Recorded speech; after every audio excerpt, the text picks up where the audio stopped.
today we're gonna continue our last week's lectures on quantum optics, and we're gonna cover primarily single mode squeezing.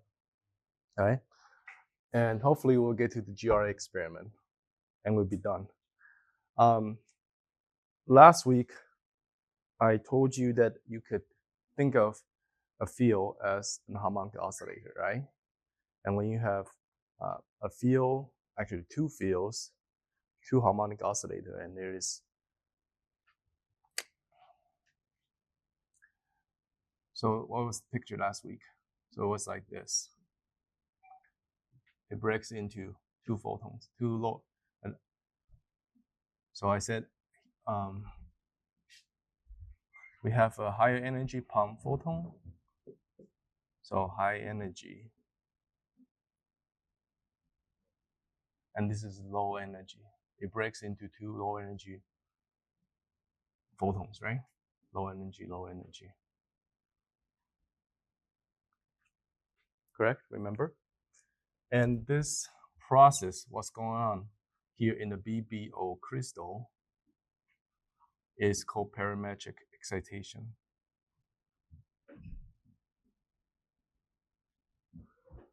Yeah. And I told you that this parametric excitation process is very similar to an excitation of an harmonic oscillator, right? Okay.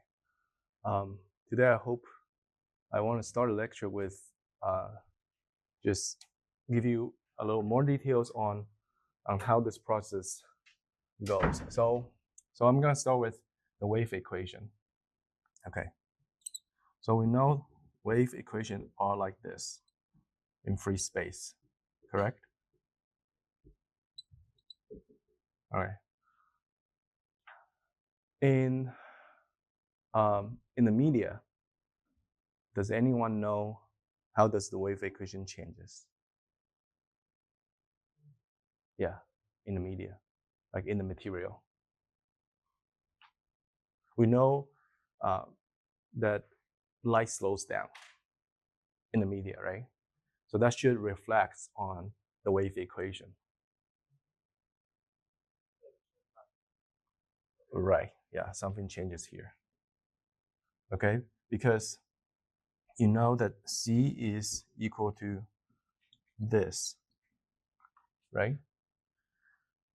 So it might be natural. Of course, there is a more formal derivation behind it, but you might expect that in the material, velocity of the light is changed to this with the same form, but just the constant become different.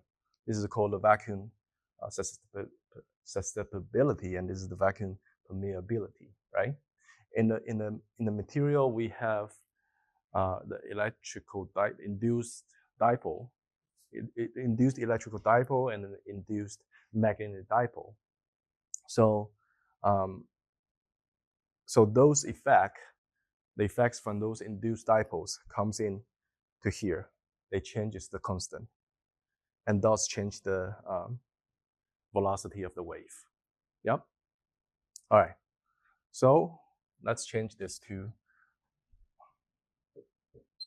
wave in the media.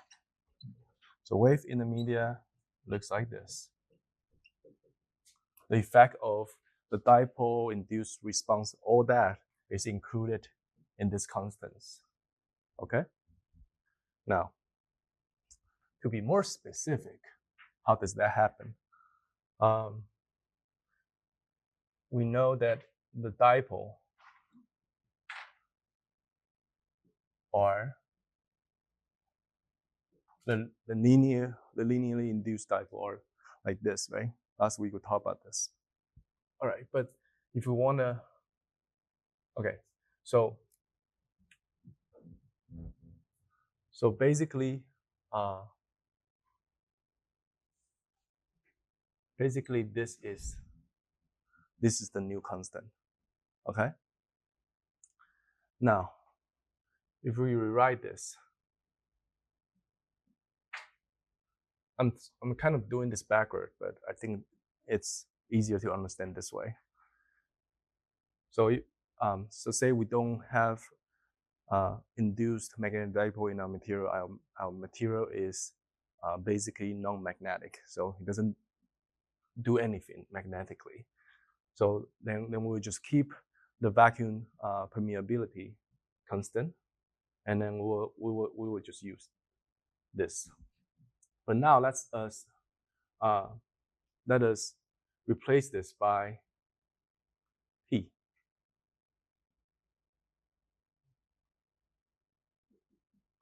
Yeah. So you combine this constant with E, just like you do here, and that's a P, right? Okay. This is actually a more general form. All right. This is a more general form, and it can be derived if you know what this is. This is the so-called vacuum. This is called the displacement. And in the media, the Maxwell equation should be rewritten with D and H. Okay, if you don't know what this is, that's okay. We don't need to worry too much about it. But I'm just saying, I just want to let you know that this is actually a more general form of the wave equation in both vacuum and media. Okay, and it is derived from this. So let me continue.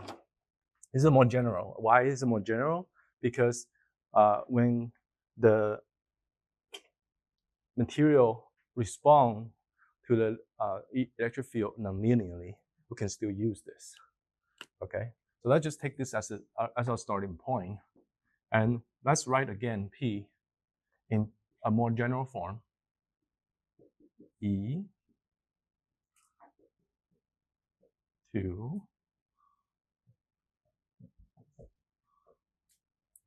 actually.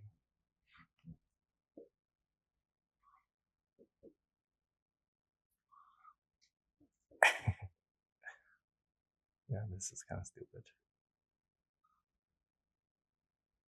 Let me just skip it.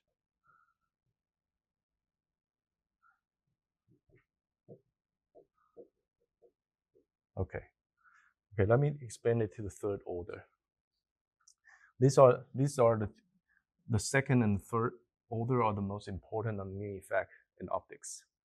This gives rise to the Pockels effect and second harmonic generation, and this gives rise to the so-called curl effect.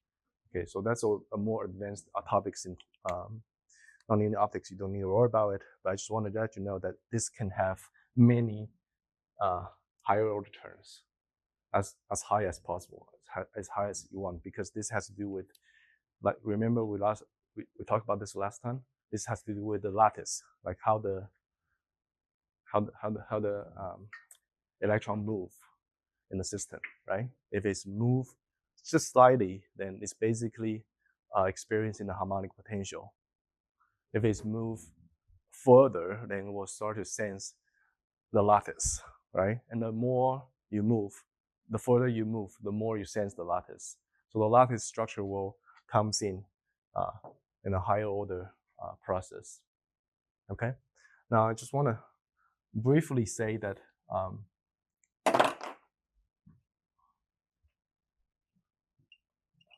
so these are all vector equations, by the way. But I just want to briefly say that it is not hard to understand the linear response, right? Basically, it is just the induced dipole moment following a field linearly, right? So there's just a constant, and the vectors are the same. If you have a field oscillating like this, your induced dipole will be sure oscillating like this. It will be oscillating in the same direction, just like a current driven by a field. But in the higher order nonlinear process, it's no longer so. Okay, the induced dipole moment does not have to have the same direction as the incoming fields. Okay, so I mean, this is kind of obvious from the form, because here the first time we have a vector, right?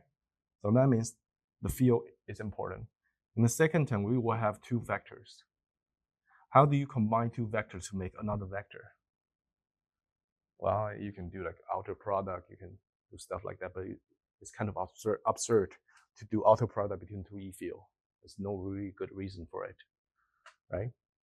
So you can kind of expect that this thing, that whatever is in the front, will have to give the vector characteristics to the dipoles.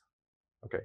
As a matter of fact, this is a tensor, something so-called tensor, polarization tensor.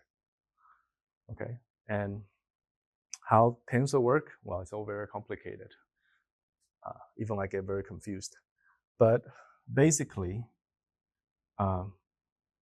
it works in such a way that with every combination, so you take a E here, you take a E here, you take a component here, you take a component here, right? Whatever combination you have, there is a coefficient. Let me just call it J and K. There's a coefficient for it. There's a coefficient corresponding to this. So for example,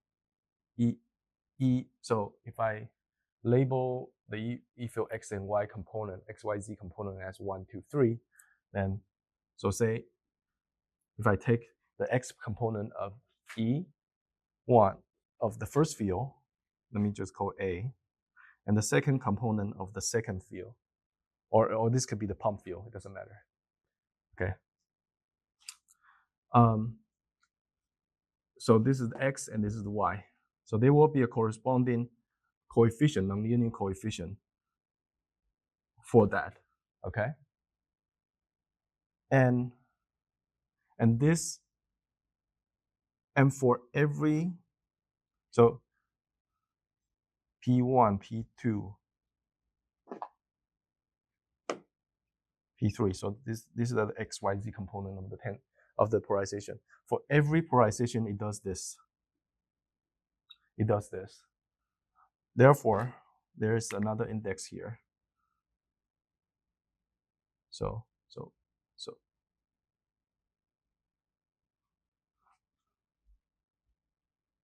you see? So it's basically all combinations of the E field will contribute to the first element of the polarization in a certain way. And all combination of the E field will contribute to the second element of the polarization in a certain way. So how many combination we have here? Here we have 3 times 3, we have 9, right? For each component, we have 9 elements contributing to this.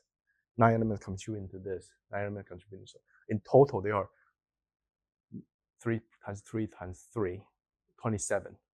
27 components. So let me just put I here. So there are 3 times 3 times 3, 27 components. And that's called tensor. It's very complicated because there are so many elements. Okay. In terms of matrix operation, you can define a way to do metric operation to like if you want, of course you don't compute this by hand, you just use your computers. And of course you can define a certain metric operation to perform such an operation, but I'm not gonna go into detail. I'm just gonna say that in general, this is a very big number, a 27 element 3D matrix, okay? And together they make a vector. And this is even worse. This is 3 by 3 by 3 by 3. So 3 to the 4th order. Okay, like 91 elements. 91 elements. So they're all very big. But under the in most cases, they are, I believe, only, there's like because there is a symmetry in the lattice, right? So it will respond to a certain combination a certain way. So out of these 23 elements, there's actually only like 2 or 3 unique numbers, and all others are identical to these 3 numbers. Okay, So for the sake of our discussion, we're gonna assume that there's only one unique number, and all of them are the same number. Okay. So from this point on, we're gonna work with scalar. So we're gonna say we're gonna work with scalars, and this is whatever combination you have. We have all the same chi2. All right. Okay. So if we put this general form, oh sorry. So let's transition to vector.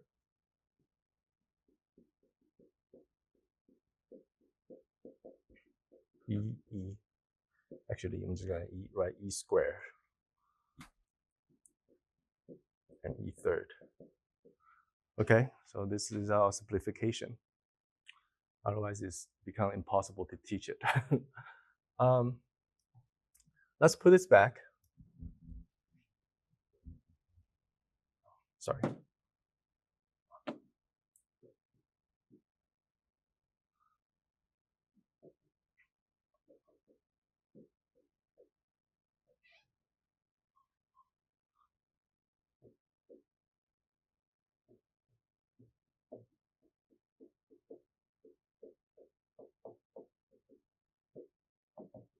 Okay.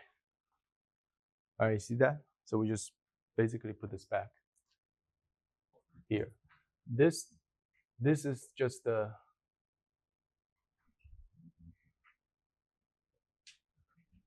that typical. So this basically is reflexive index of reflection. What is important is this term. Okay, so let's just put this back to what it is and move this term to the other side. Oh, that good question. I ignored it. we could have chi3 here, but yes, thank you very much. We could have chi3 here, but I just want to demonstrate something. Also in chi3, for any higher order excitation, higher order nonlinearity. No, any nonlinear excitation is parametric excitation. Okay, so it will be sufficient to just explain parametric excitation using the second order. The math is the same for the third order too, and the fourth order and the fifth order. Okay, so it looks like this, right? All right.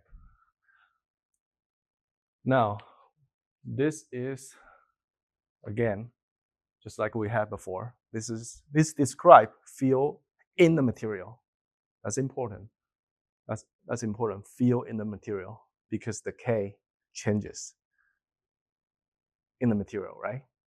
Remember last time we said that it was impossible to match the K, match the momentum in this down conversion process if it's in the vacuum, right? Because the Kp, unless it's degenerate, but if it is not, then it's not possible. So that kind of reflects also here at this level of the equation. All right. The special thing about this equation is this term. Okay. This term is quite magical. Let me demonstrate it. So, and this is where the parametric process or parametric magic happens. It's basically a wave mixing process. But you will see that in a moment. Okay, so this, you see that this equation is basically very similar to, you know, a source. So this here you have a source term. Here you have the field term, like or wave term, like how your wave respond to a source, right? If you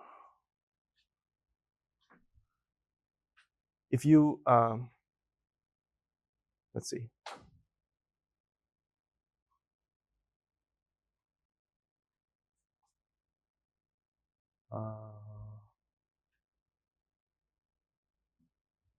Okay, never mind. All right, so you see that this is also so this is of course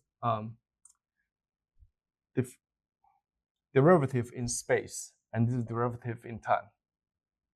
But you can see basically all dynamics is going to be in time. This is a partial derivative equation. So you can safely assume that if I want to see how a single mole respond to the drive, I can just separate my space dependence and my temporal dependence like this and put them here. And this will make this a K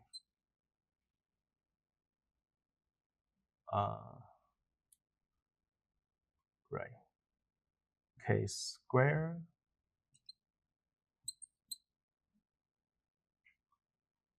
so here I'm using, so this is the total field, and this is only the time dependence, so don't be confused.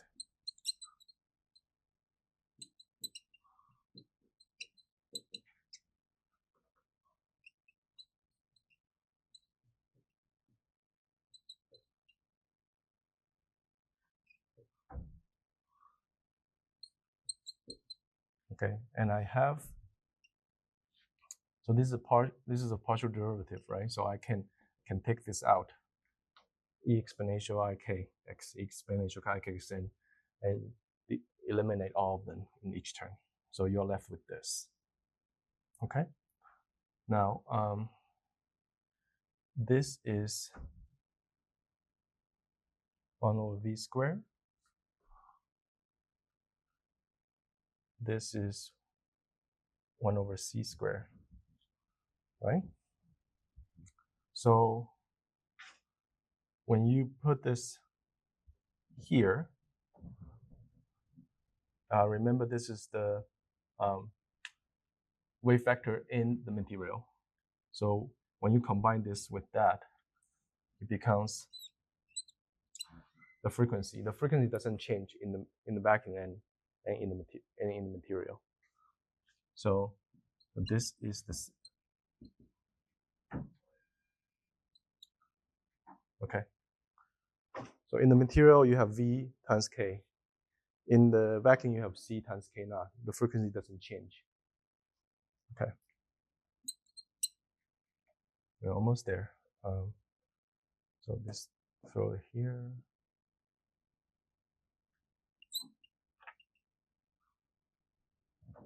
And this is V over C. V over C is 1 over n squared. Is it? Yes. 1 over n squared.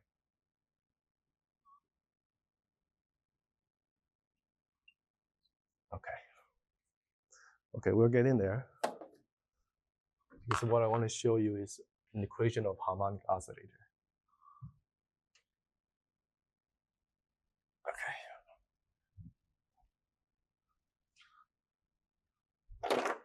All right. Let me put this on one side and the other on the other side. Minus.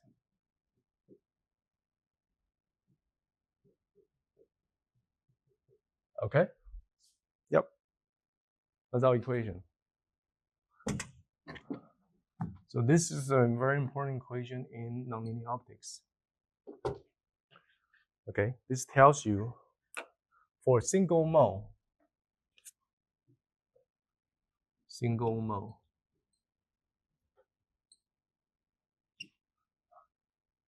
okay, single mole parametric excitation.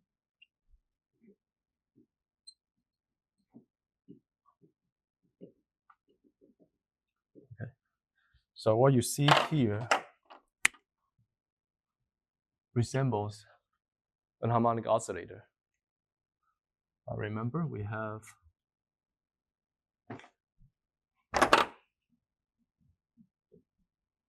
how does it go?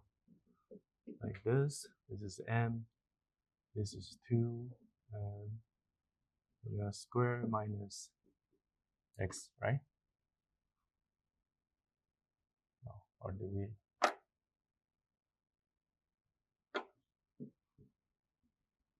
Okay, yeah.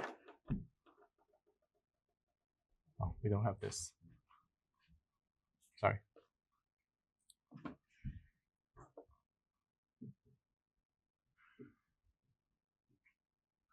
For a particle, harmonic oscillator has a form like this. We take n from both sides, so it has basically exactly the same form as the field, right? All right. On here, it is a drive. This is a harmonic oscillator.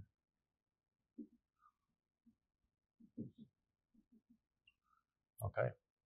Now, so this describe the dynamics of the total field. In the media, when you have P, when you have like 3 moles involved, your total field include 3 components. Correct? Now, oh sorry, got a square here. Yeah, I forgot the square here. I always forget the square. What else? Okay, I have the square. Square is important. Why is square important? Because the total field is this. The square gives you all combinations.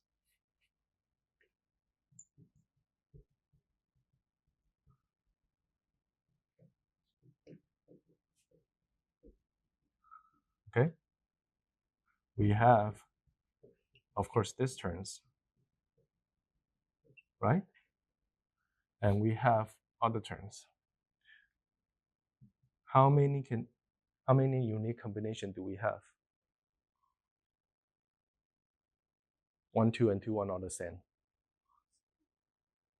6 unique combinations. In total, we have 9 cross terms. Correct? Okay, let's try.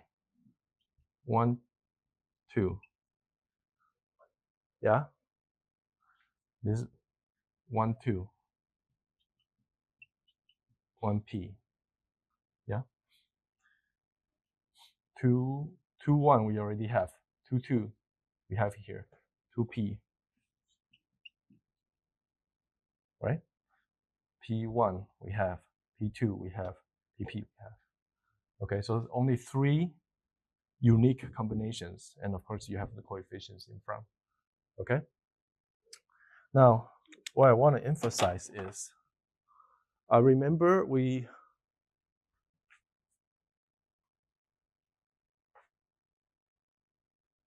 okay. All right, and also here we're gonna have 3 terms, E1, E2, E3. So these are linear terms, E1, E2, and E3. So in total we have, and that's, since the pump is strong, we will assume that it does not change. Okay?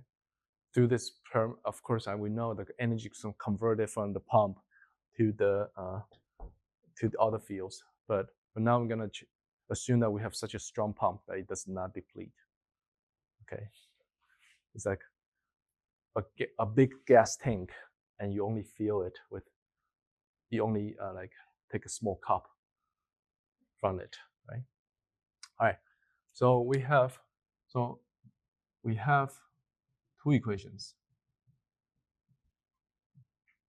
Oh, I'm sorry. This is not single mole. This is actually,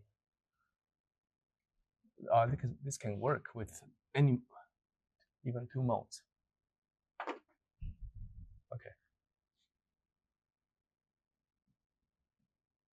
So two equations. The corresponding oscillating term here, right? Now what is important is here. What do we write here?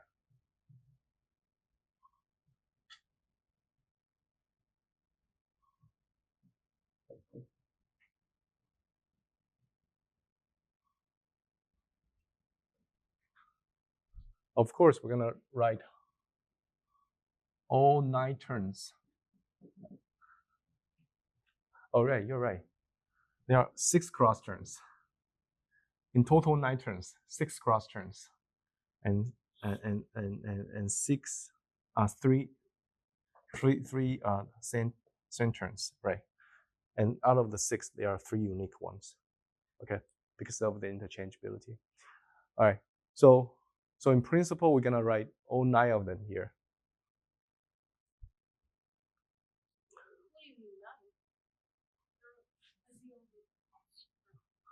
Actually, two. You're right. 6 terms, all 6 terms, because they are the same. So we're gonna, in principle, we're gonna rewrite all 6 terms here. Yes. So this equation can be rewritten. So if you wanna, and of course you can also, you don't. So this is 2 mole. If you want, so these are the 2 mole.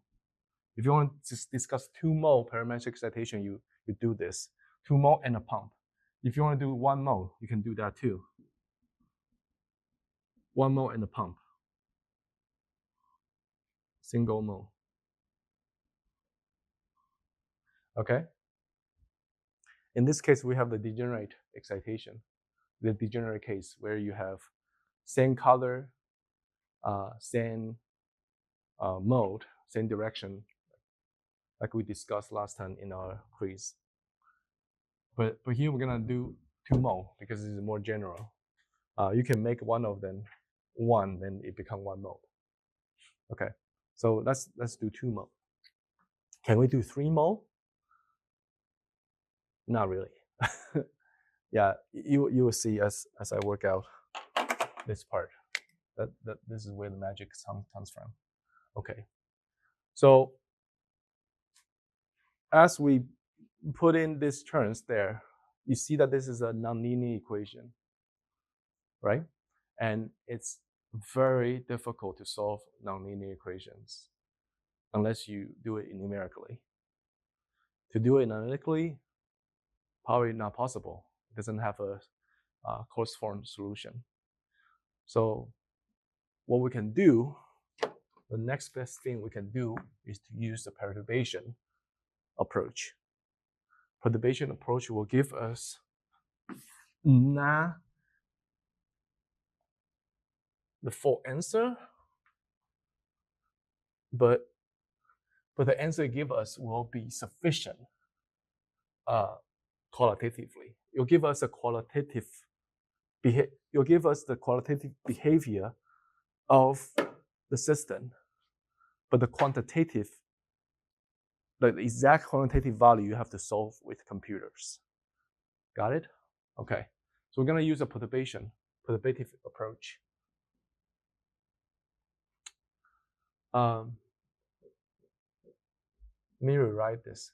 Let me just use one of the mole to demonstrate how this works.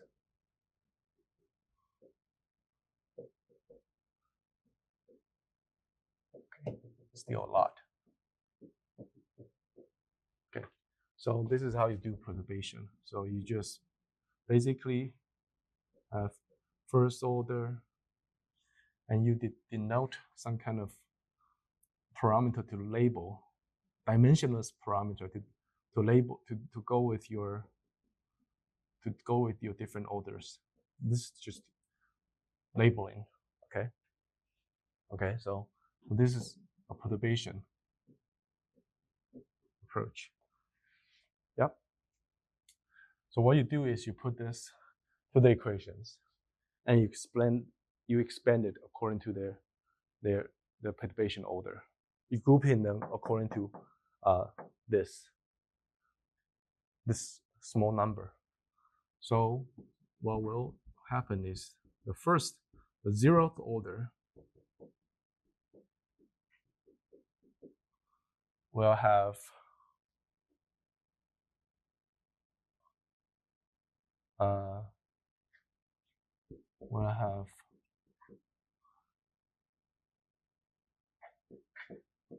everything 0, right? So E1, E2, 0, E2, EP 0, E3, EP 0, right? E1, E3, E2. Oh, sorry. So I'm just gonna write the cross term down.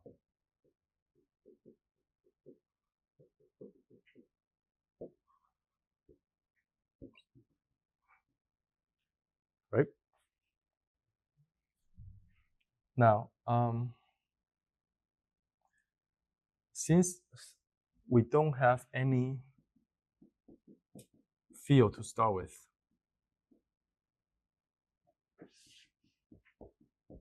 our initial condition is 0, right? We don't have any field to start with. So actually all of them are 0. Okay? Because no field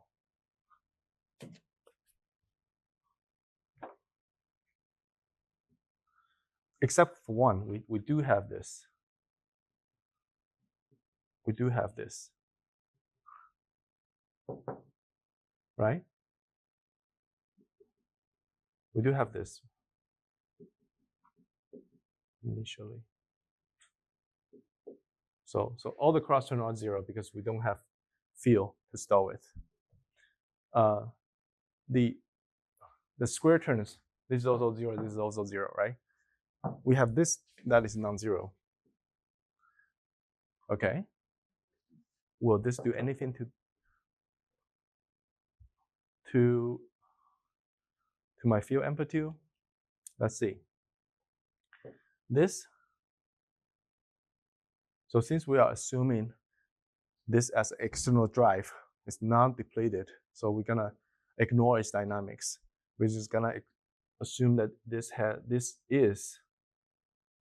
So P is just KP WP. It's just this, right? EP0. This is EP square to, I forgot we delete the K term. So let's just focus on the temporal dependence. 2P, right? Of course with conjugates.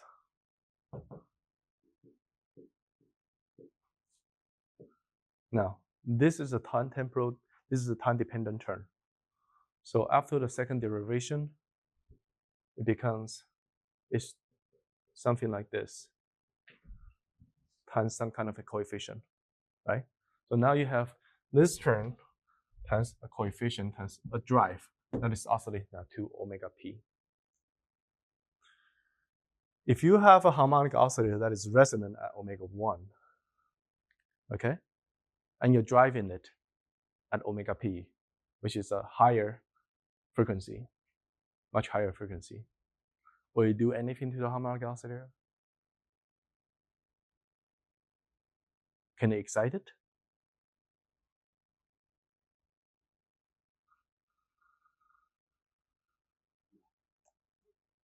Can you excite it?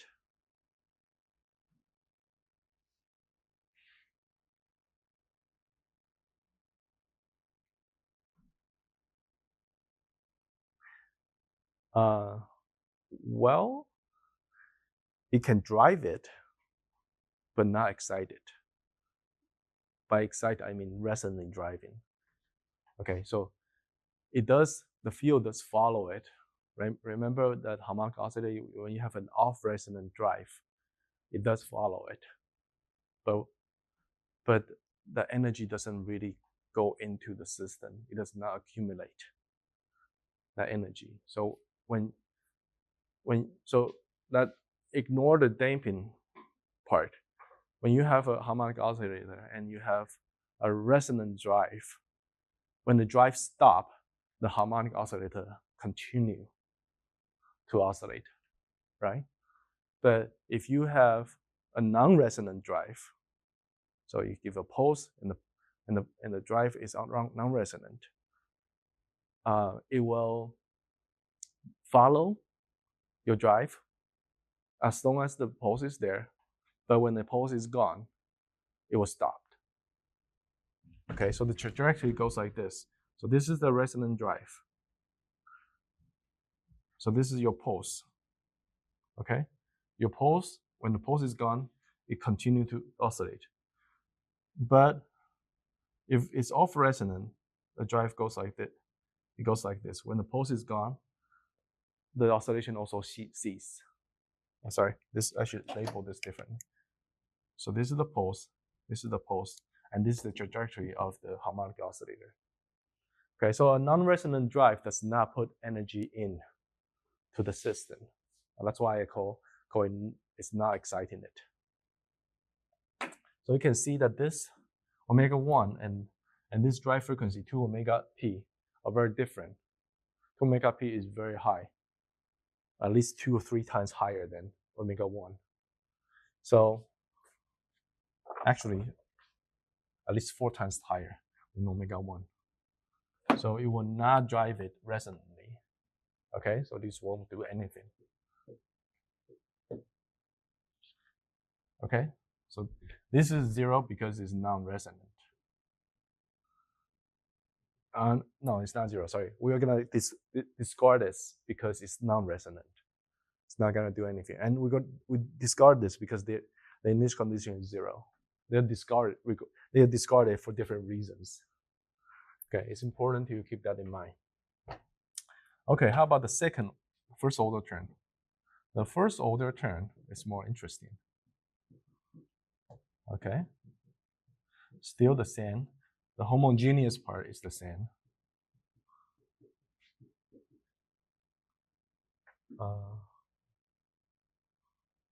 Sorry.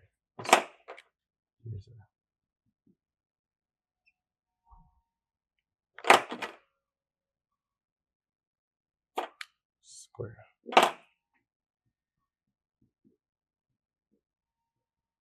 Now, because this has this in front, right? In order to match it, you need to have a 0 and a 1. Yes? So the drive will match in terms of order of magnitude, will match with the homogeneous part. So you need to combine a 0 order and a first order. Okay? And again, so this is 0, non-resonant. And again, all the zeros are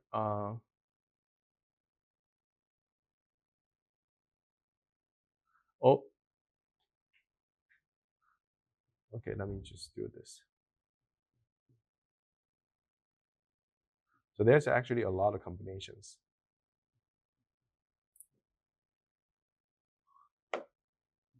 And there's no 1 for the pump. The pump only have 0 order, right? Remember? So with the pump, you do this. Yeah? And the square turns. And the square turns, you can have this. Okay? But again, anything involved with the 0 is 0. And you don't have, yeah. Anyway. So basically you have this 6 turns. 3 turns. That is eligible to be put here. This is, of course, 0. There's also this one. They're both 0, right? So basically, you can see that what is remaining, what is not eliminated by the initial condition is terms like this. And these are the key terms. Okay? These are the key terms.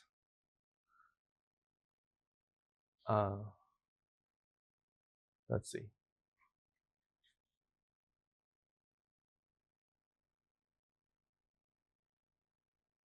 Oh, actually, I'm sorry.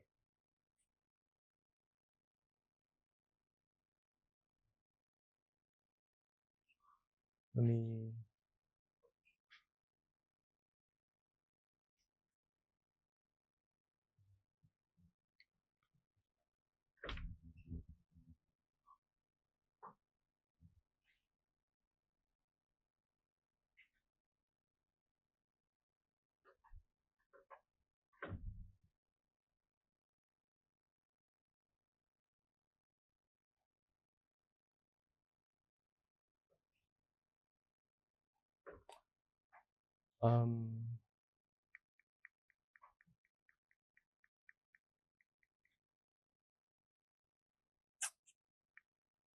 We have a little problem here. Let's see.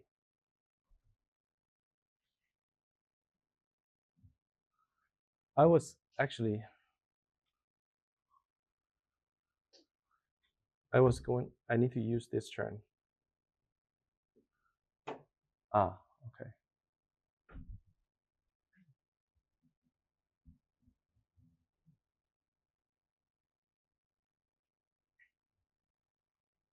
Okay. Oh, I see. I'm sorry. There's another, this is wrong. My bad. I'm sorry. This is a small term. This is a small number. This is also a small number. So this shouldn't appear here because this has the same, this kind of accounts for 1 of this chi. Because this is already a small number, so this is, even if you use this, this is the first order term. This is counted as a first order term. Okay. So I'm sorry. So this is the first order term. So it shouldn't even be.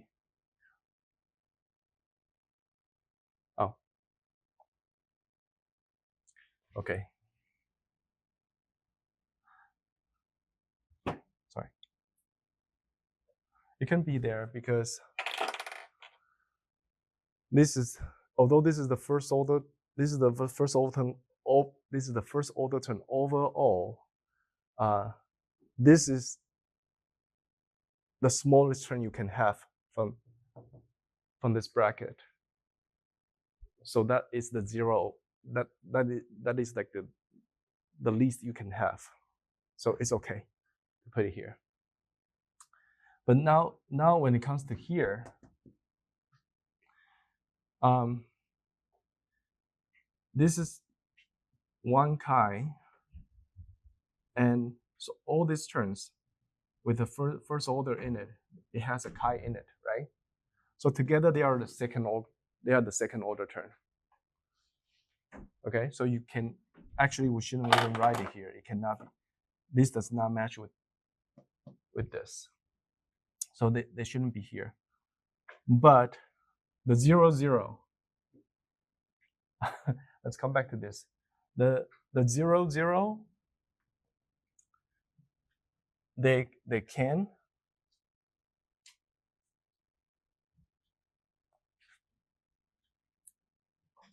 I'm sorry. This is I know this is confusing.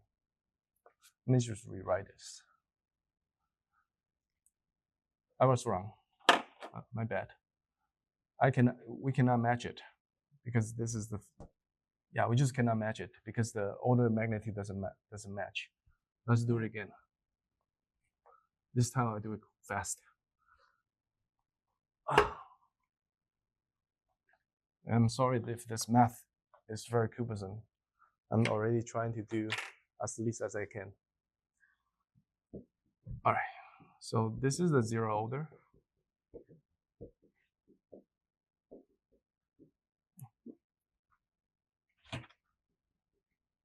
Since this is working as a chi, we don't have anything here. Okay. So let's just get that clear. And now we directly go to the first order. First order has a chi. First order has a chi. Okay? Now, which term are you allowed? So in the perturbation approach, which term are you allowed to put here? Since this is working as a chi already, it matches with this. Here you only can have the zero order terms. Okay? So let me write again.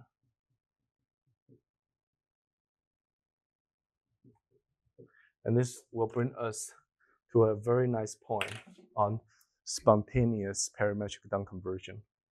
This mechanism I am explaining to you is called parametric down conversion or parametric excitation.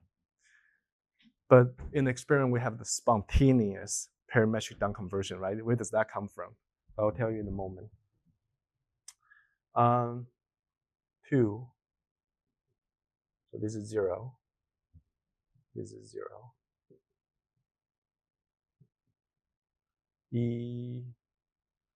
Actually, E1,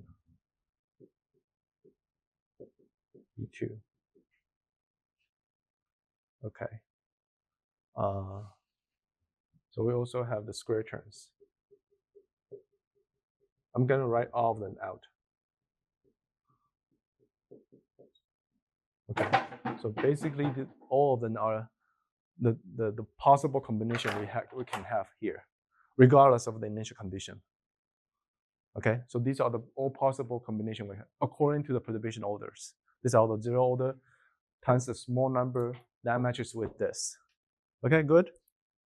Now here's a key point. We know that, so regardless of the initial condition, this will give a term that is omega 1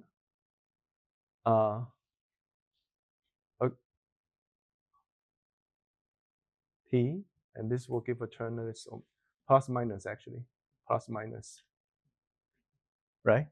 So combining this, you will have, yeah, nonlinear optics is very tedious, but it's very interesting.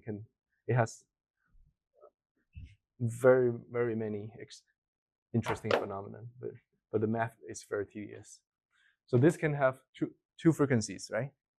This combination can produce two frequencies, the sum and the difference. Each one of them have the sum and the difference. Yes? Good. Here you have the difference. Sum is 2 omega 1. The difference is 0. Okay, so this doesn't do anything because this is, anyway, the difference doesn't read, it's non-resonant. So it's not gonna do anything, okay? So here you have plus, you have minus, and here you have this. Here you have this. Here you have this. Okay, good. We don't need to worry about the zeros. The zero frequency is DC, and it's not gonna be resonant anyway. The second harmonic is not gonna be resonant here either. So I delete them because I disregard them because they are non-resonant. Okay. This of course cannot be resonant because this is detuning from the resonant frequency up and detuning from the resonant frequency down. Okay. So all of them are non-resonant. Okay. Now the interesting thing is, can this be resonant? Can this possibly be resonant? This is where the parametric excitation comes from. Okay? parametric kind of refers to this mixing process, and this is the wave mixing thing I was talking about. Oh, I erased it. This is wave mixing. So can this omega 1 plus omega p be resonant? No, this is detuning up, right? Omega 1 up. So this cannot be resonant. Omega 1 minus p cannot do, right? Can this two do? This turn, omega p is here, so presumably you have two lower frequencies, right? 1, 2, and p. P is higher. So this is p times another frequency up. So p is already above your resonant frequency, and times another frequency that is even higher. So this is also non-resonant, right? What's left is this. Okay. Can the difference between 2 and 1 and p equal to 1, or to be, because this is a bigger number, so let's just do p minus 2. Can this equal to that? Yes, it's possible. It's possible, right? It's possible. So we're gonna keep that term.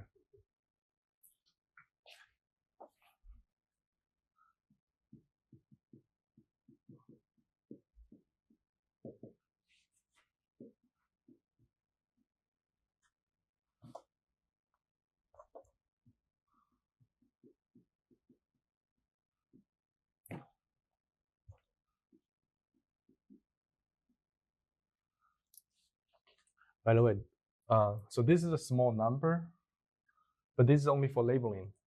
At the end, you can equal all of them to 1 to erase it, okay? But I'm just gonna put it here for now.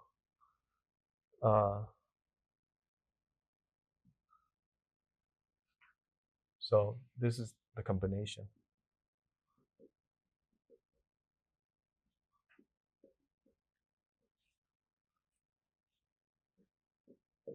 Okay. So this can possibly give us an excitation. But like I said earlier, we had a problem with the initial condition. The zero order, right? This depends on the zero order solution. If initially you have 0, then the zero order is not going to do anything. Yes? Therefore, in order for parametric excitation to work, there needs to be, if you want to produce 1, there needs to be another input, 2, in order to produce 1. Yes? Actually, it's more like this. Because you can write the same equation for 2. And as you might expect, for that equation, the resonant drive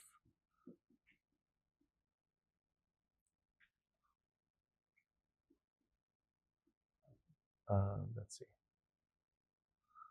2.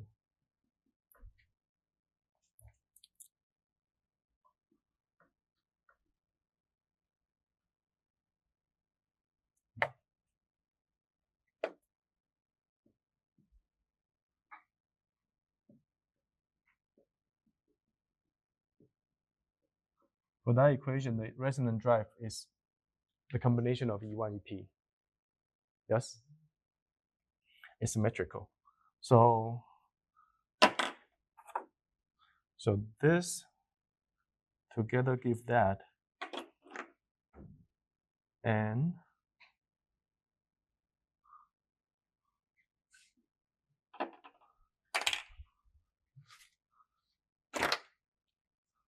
this, gosh.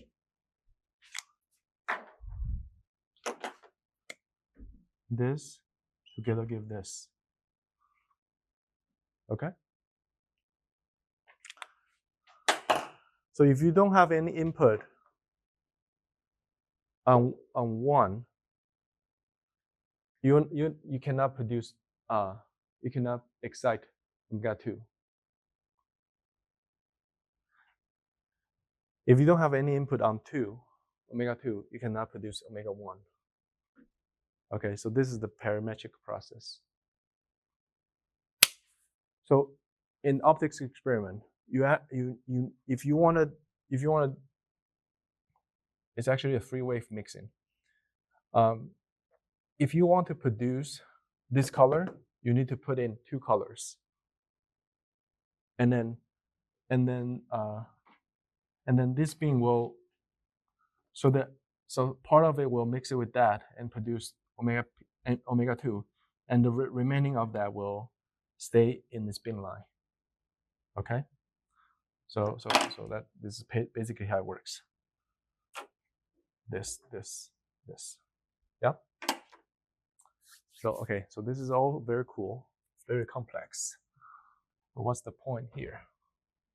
What does it have to do with our experiment? Why go through so much trouble? Because this is gonna make our life much easier in the next 30 minutes. Okay, now we have established this, right? You need input. So you need input in order for this thing to work out. All this trouble is just to show you that term. Okay? You need input in order for it to work out. The input can come from another laser, or it can come from the vacuum field. Right? Remember the vacuum photon. The vacuum field has non-zero fluctuation in terms of field amplitude. Its field is 0, but in terms of field amplitude, it's non-zero. And that is sufficient to give that spontaneous moment of field fluctuation is enough to facilitate this process. So the vacuum photon remains the vacuum photon, but this, so spontaneous, that's where the name comes from. Spontaneous parametric down conversion. Okay, this vacuum turn mix with P, and P breaks. Well, actually, it requires 2 vacuum turns. The P breaks into, so in this process,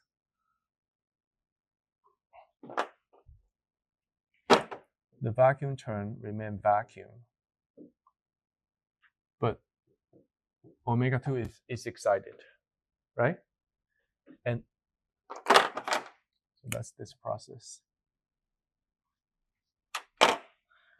And in this process, omega 2 is mixed with omega P, so the vacuum photon remain vacuum photon is not, it's like a catalyst. It does not participate into the chemical reaction, but it helps it. Yeah? So the vacuum photon helps the process, help this to excite omega 1. Okay? But it's not participating in the reaction, so it leaves intact. Okay? But these 2 processes are symmetrical. They're conjugated. When you have equation for 1, you must have also equation for 2, right? So this is like a pair. So okay, so that's how it works. So this So this vacuum photons we don't see. What is observed is this breaks into 2 and 1. That's how it works. Okay, that's why it's called spontaneous, because the spontaneous depends on the vacuum fluctuation. You don't know when it's gonna go up. The field amplitude, you don't know that. But at an instant moment, instantaneously, it will go up and fluctuate. And overall, the field amplitude width is 0, but the mean is 0, but the amplitude is non-zero. Okay. But at each instance, the field amplitude can still be of some value. It's just like the overall overall over time the average is 0. Okay. All right. So this is the vacuum. Well, you can call it vacuum induced or vacuum assisted parametric down conversion. Okay. All right. So these are all. So this part is in classical optics, classical electromagnetism, right? Everything I wrote here is from Maxwell equation, and it all depends on the input, right? Input must not be 0. This vacuum thing, this is from quantum optics. It is the vacuum fluctuation is the quantum feature. Okay, so the fact that you can have no input light, but a generation of 2 photons from the single pump light without any without an additional source, that fact by itself shows you that there is vacuum mode in your surroundings. You just cannot see it. Ooh. Okay. Okay, so that is the quantum feature of it. All right. Now, I have 20 minutes remains, and what I want to do is to cover single mode squeezing.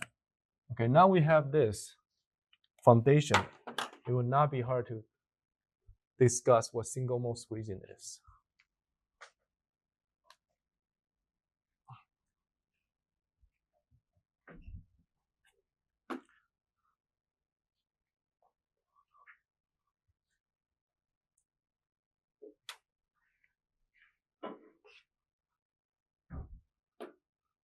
Okay, now I want to switch. I want to switch to the quantum picture.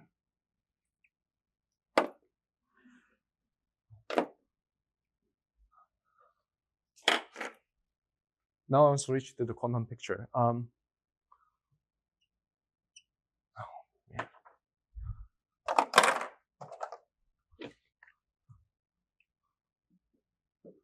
Remember?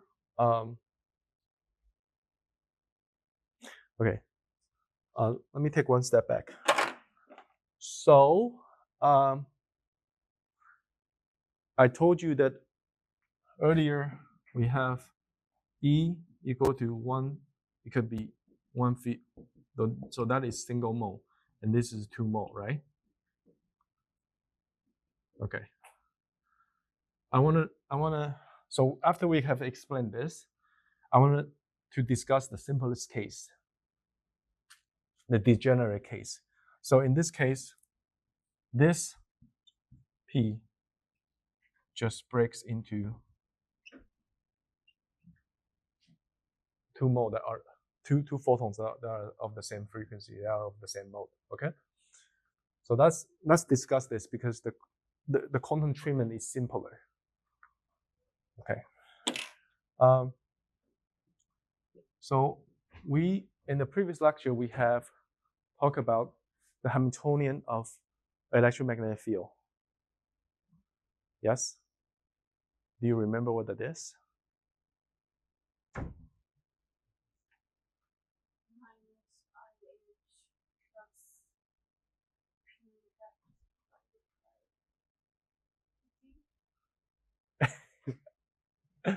All right, it's this.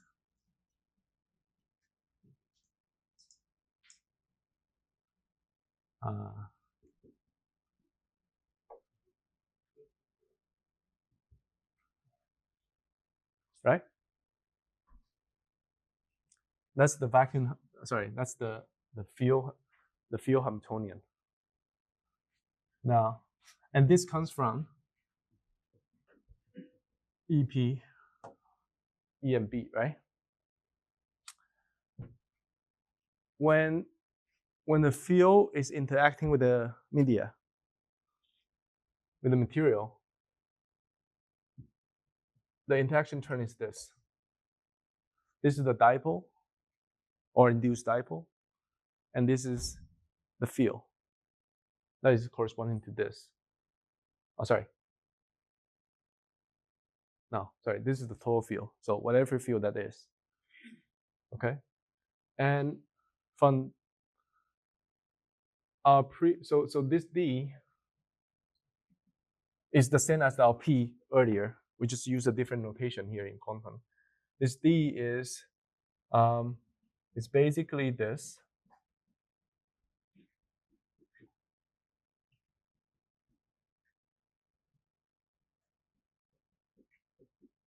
Yeah?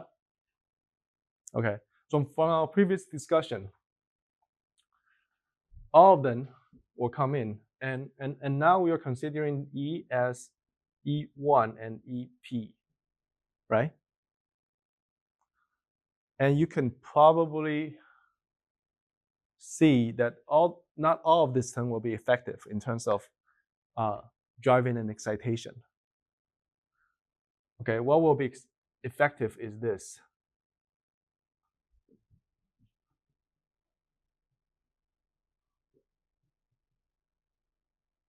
This is what will be effective. Okay. Now, this is the field here.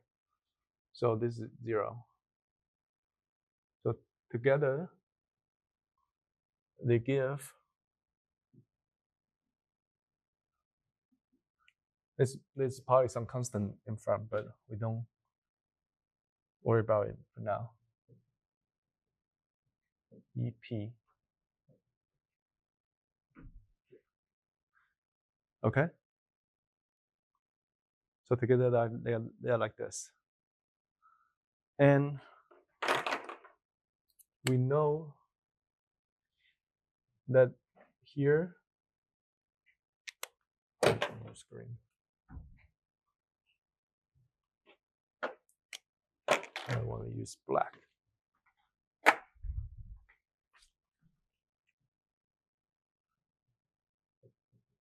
Okay,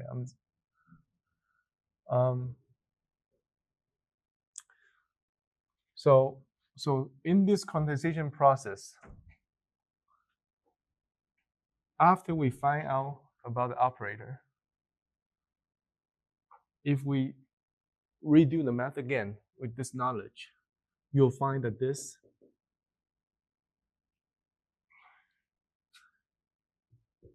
is this. And B is this. This is very much like the real part and the imaginary part. Okay? So this is the operator. Okay. So basically we have that. Okay.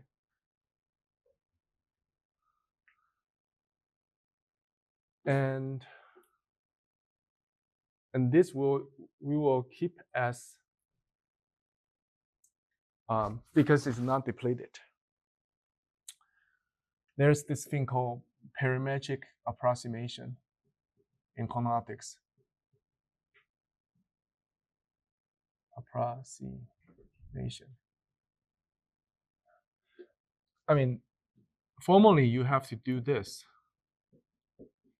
but the parametric approximation assumes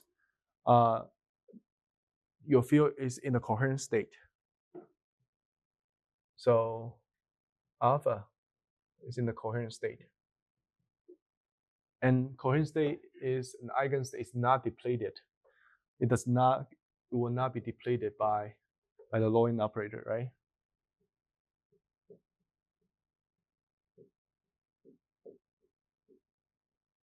Okay, and with the raising operator, it will change a bit, but the approximation is such that we just ignored it.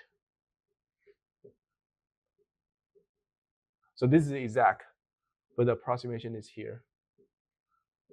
This is, we just treat this as that. Okay. So this is the parametric approximation. Right. So basically, this can be replaced. All the operators in this field can be replaced by a number with the temporal dependence. Okay. So together, this will become this and with some kind of coefficient in front. And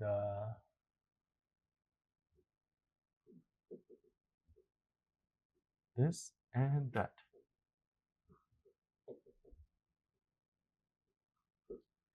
Okay. So the parametric approximation basically just treat this E, which is here inside this dipole operator, treat this E as a classical field, a drive. It's very much like the drive in the Rabi model. Okay, and you have this. Now, there are different combinations.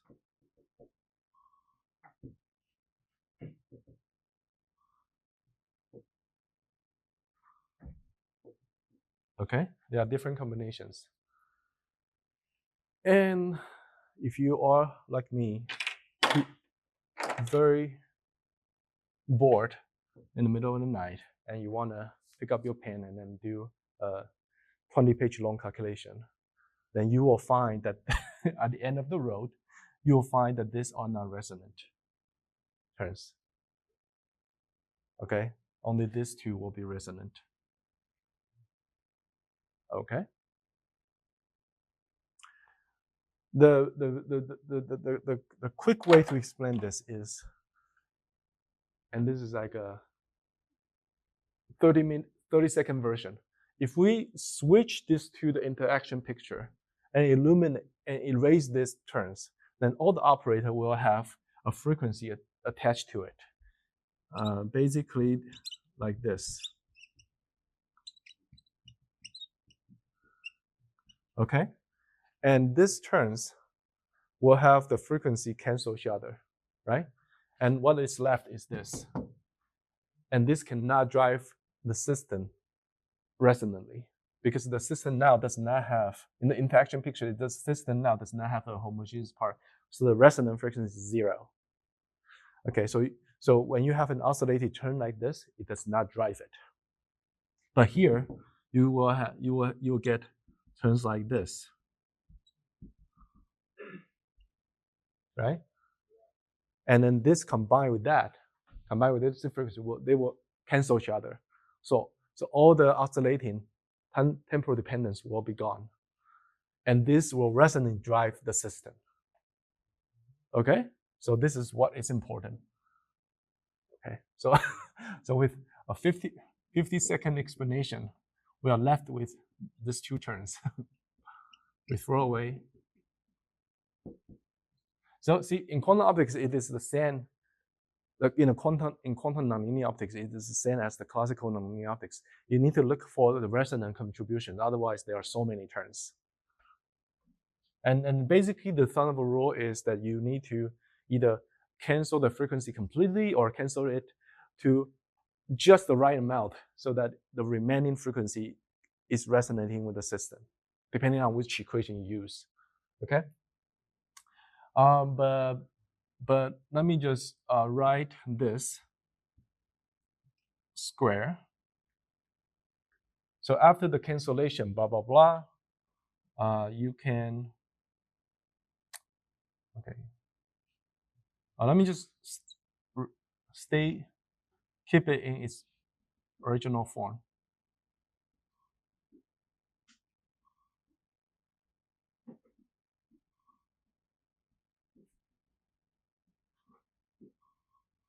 Okay. So we are left with this.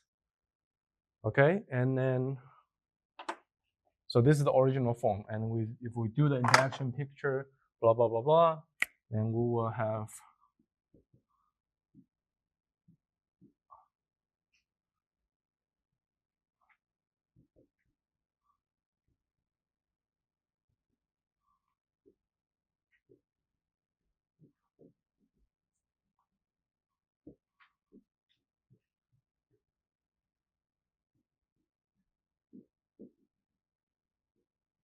okay, and this cancel,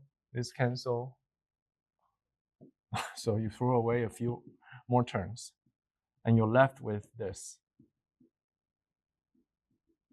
Okay, so this is the interaction picture, by the way.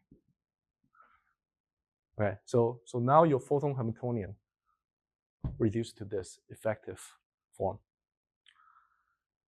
And to see your revolution, the revolution of the field, because this is where the squeezing come from.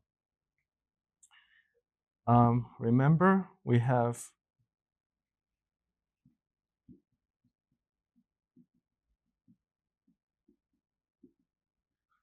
the Schrödinger equation, right? So in quantum optics, we still use Schrödinger's equation, except it's just that the Hamiltonian. Now, since we don't have a particle of mass, we have a particle without mass is a pure energy, right? So we don't write the momentum operator. It doesn't have that form anymore. It just have this general form of Hamiltonian, and whatever your Hamiltonian is, it goes to here, okay? And the evolution of the field of the state is basically this.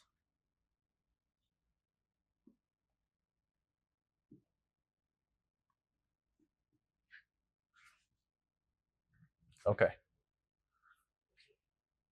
And this is just a shorthand of a serial expansion of an operator. So you have the linear turn in H, the quadratic turns, the cube turn. Okay, many turns.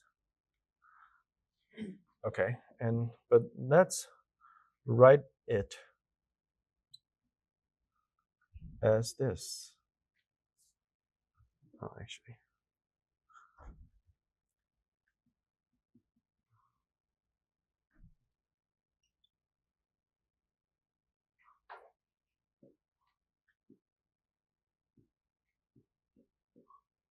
Okay.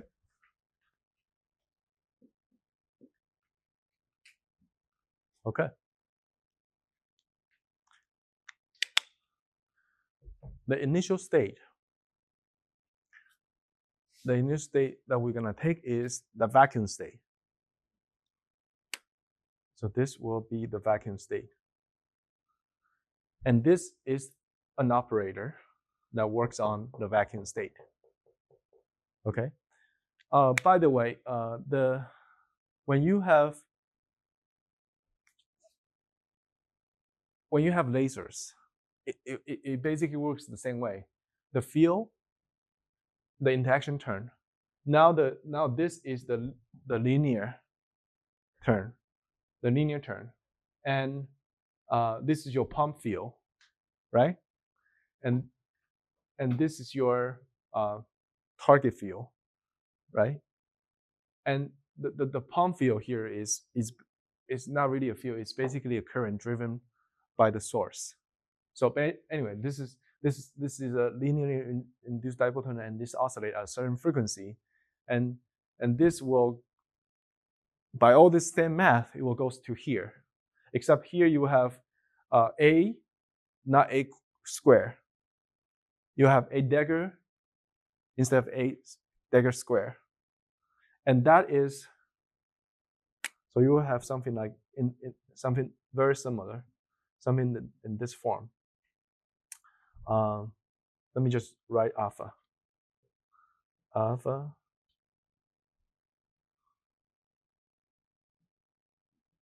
something like this. Okay, and this will work on the vacuum too. Okay, so when you have like a current source that make a dipole, so not an induced dipole anymore, but like a real dipole. Okay, a real dipole that is driven by the source. That will give you this term. Okay, this is called the displacement operator. And this, when this term operate on, when this operator operate on the vacuum, it gives you the coherent state. It gives you the coherent state that oscillate at the frequency that you drive it, of the frequency of the dipole. Okay, so that's basically dipole radiation. That's how dipole radiation works in quantum optics.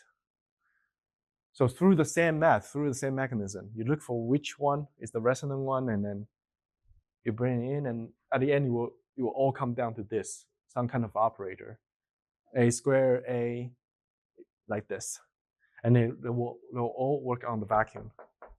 Okay. This is this particular. So this is called the displacement operator. Displacement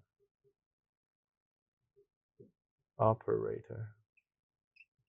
And this is called a squeezing operator.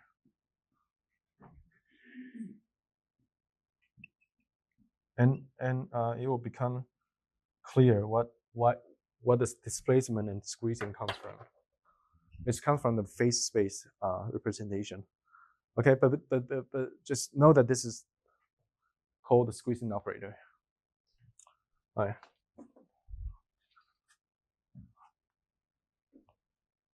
And how does that work? Mathematically, I will not show. But if you expand it, if you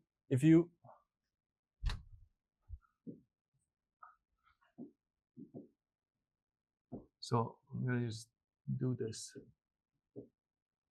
Okay. So there's a coefficient.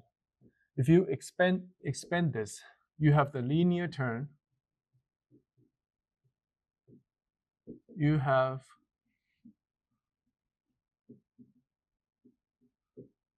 higher order terms, right? So the exponential expansion is, sorry, the exponential expansion is this. Am I right? Yeah. Yes?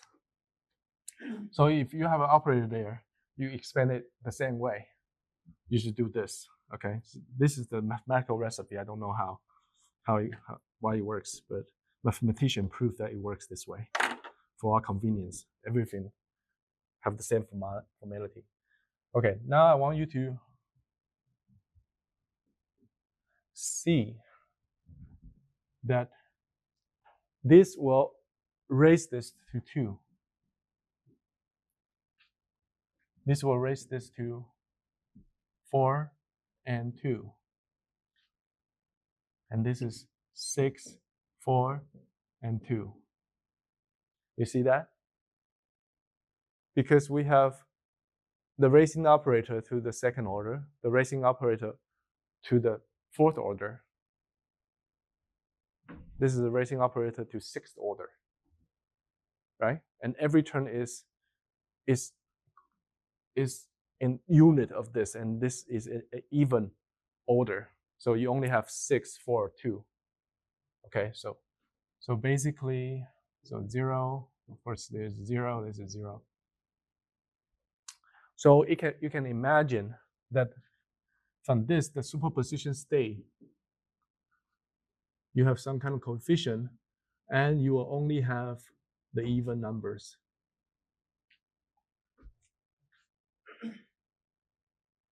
Okay. So qualitatively, you can see that, and So this is your state that from the vacuum applying the squeezing operator or the parametric process, you have this, and the photon. So the probability distribution in each photon state is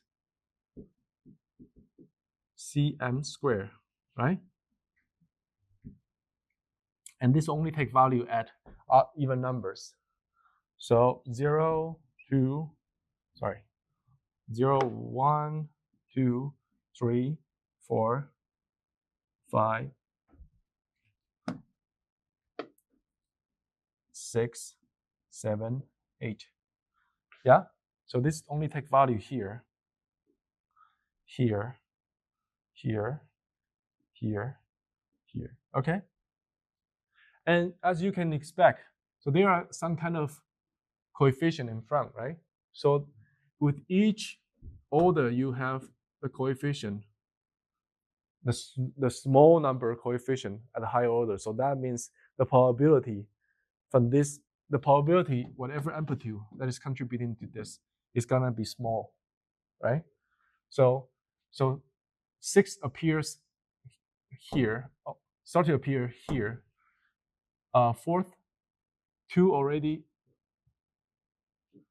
What I'm trying to say is, you see, all these terms contribute to 2. All these two terms contribute to 4, right? And this appeared only here for the first time. So when you do just expansion to a third order, you already have 6, and you know this is going to be small, and they are, yeah. It's not hard to understand. It's going to go like this, and 0, everybody had 0, right? So it's going to go like this. This will turn out to be some kind of exponential. Let me just write beta. Some kind of exponential trend. Okay. This is the squeezing state. This is the vacuum, the so-called vacuum squeeze, because we're starting with a vacuum state, right? So it's called a vacuum squeeze state. Vacuum squeezed state. Okay. Vacuum squeezed state. All right. It has this train. Now, remember I told you that the coherent state has a Poisson distribution, right? It goes like this. And this takes even and odd numbers. Okay, so this is the coherent state. This is called the squeezing state.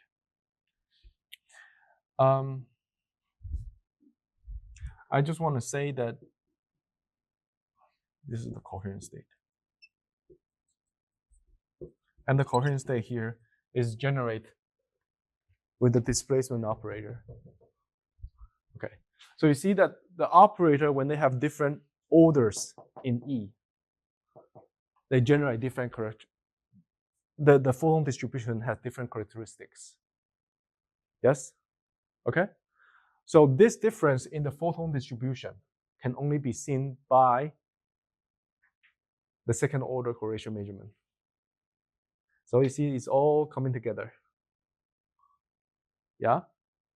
When you have nonlinear generations, it will necessarily involve nonlinear, like higher order A, right? And that will give you a different photon characteristics.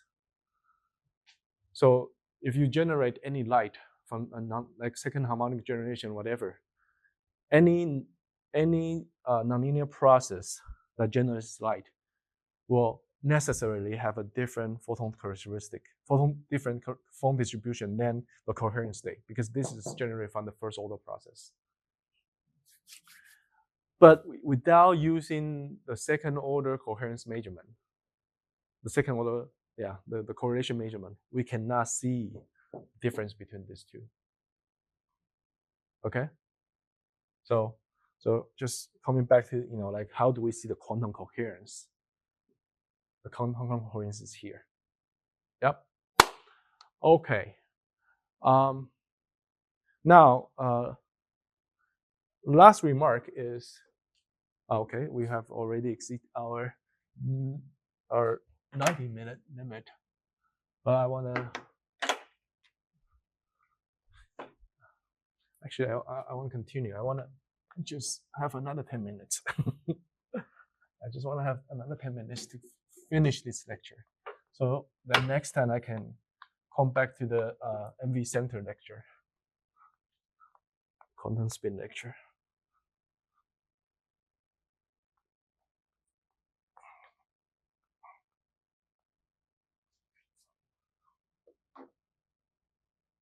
Okay.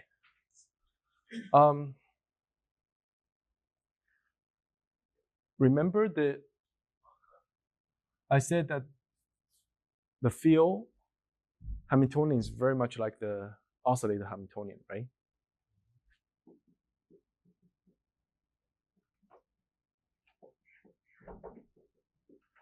It's very much like oscillator Hamiltonian. This is the field, and the oscillator is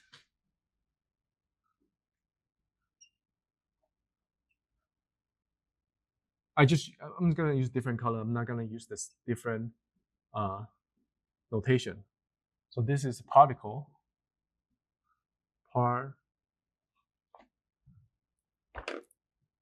This is particle oscillator. Okay, and this is field oscillator. Yeah. All right. So I told you that they are very similar, right? This has another form.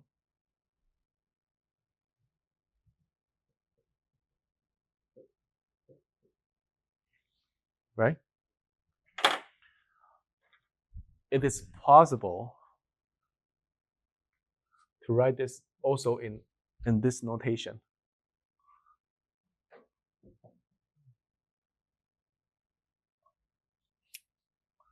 I'm gonna put 0 here. It is possible to write this also in this notation. Q square and P. Okay. It is possible to define a similar so there is a relationship between the X and P operator and the A and A dagger, right? It is possible to define another linear combination in terms of A and A dagger here, so that this has another form like this. Okay, so this will resemble the particle harmonic oscillator, except that the mass here is 1. Okay, but don't take it literally, because we really don't have it's not a photon. Okay, so don't take it literally. We don't have anything with a mass of 1. This is just formally we can define a linear combination of Q and P. Actually, let me just write it down.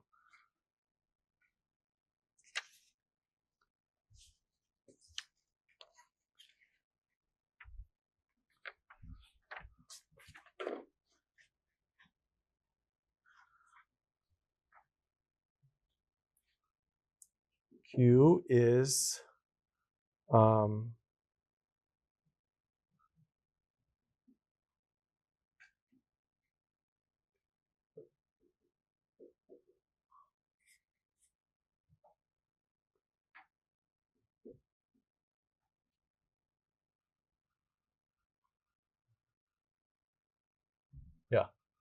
Q is this, and oh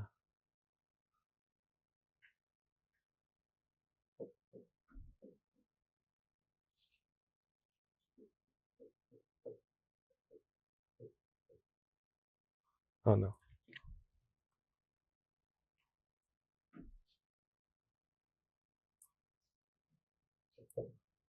Okay. Okay, so it's possible to define operator like this. Okay. Now, if you make this operator dimensionless,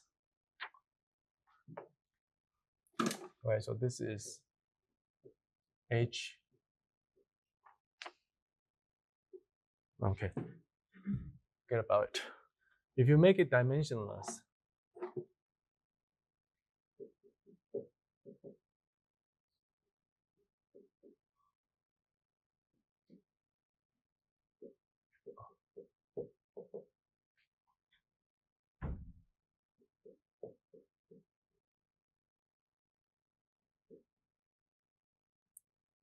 okay. If you make it dimensionless like this, we take out the units. You end up with this x1 and x2. They are called quadratic. Quadrature.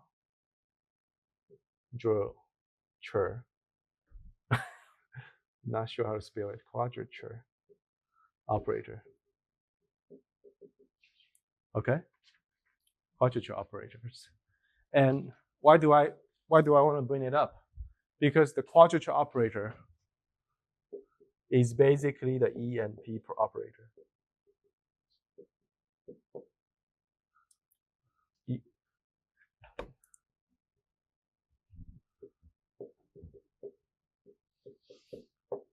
Okay.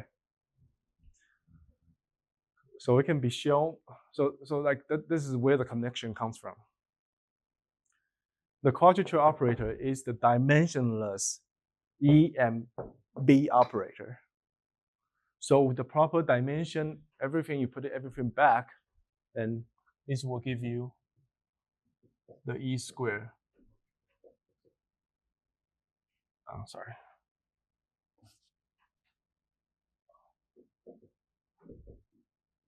And the B square. Okay. So that's how all this is connected. So basically, E and B play the role of position. Okay. This is E, this is B. This is position, this is momentum. So E and B play the role of position and momentum as in a particle oscillator. Yeah. And the reason I want to bring this up is because I want to introduce you to this thing called phase space and the phase space probability distribution. Okay. So you probably have seen this diagram. So in your if you're a physics major and you take classical mechanics, you probably have seen this diagram with X here and P here, and then you can see a harmonic oscillator going in a circle. Its trajectory goes like in a circle, right?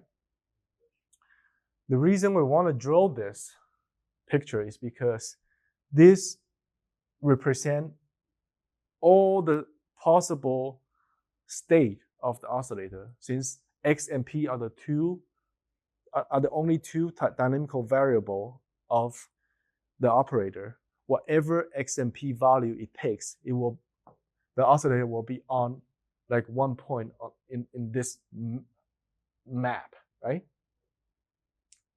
So this is representative of the full state of an oscillator. And if you have an oscillator that is oscillating, then its energy is constant, and that is shown by a circle with a fixed radius, with the radius representing corresponding to its energy. Yeah? Great.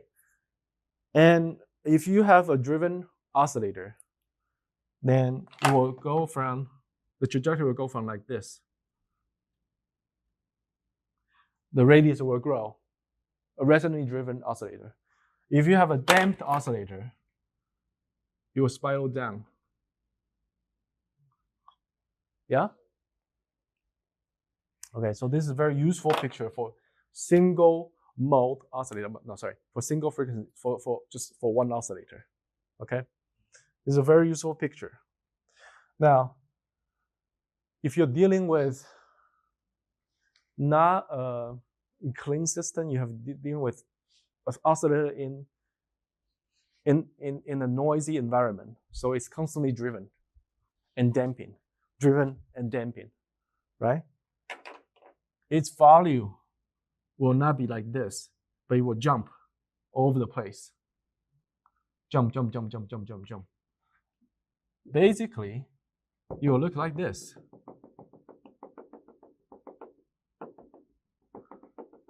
An oscillator in the noisy environment. When the fluctuation and dissipation both working on the oscillator, actually they have to work together because of this fluctuation dissipation theorem. But basically they will look like the trajectory, they will not be, it's kind of a random walk in a two-dimensional space. Yeah? So this also can be used to visualize the dynamics of a very noisy an oscillator subject to noise. Okay.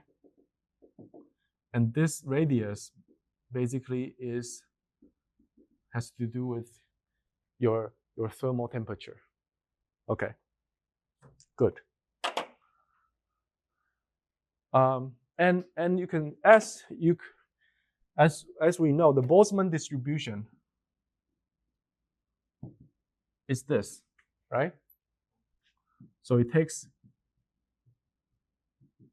all possible energies and they distribute it with the certain way, right? So each energy are possible for this this oscillator for a brief moment. This is the lifetime. This, you can see this like the lifetime, the lifespan of the oscillator in this energy, and this is the lifespan of the oscillator in that energy, right? So these are like circles, different circles, and the oscillator jump from one circle to the other circle to the other circle, and the chance of it being in the outermost circle is the smallest, and the chance of it being in the innermost circle is the highest, right? And the radius, this is kT. That's why I say this disk is approximately kT. But if you just record its state is, so it's state. So this is its state, right? If you record its state as a function of time and record it for a long time, you will see basically a 2D distribution, a 2D Gaussian distribution here, or it doesn't have to be a Gaussian shape. Maybe a 2D shape like this. Anyway, it will be a bump.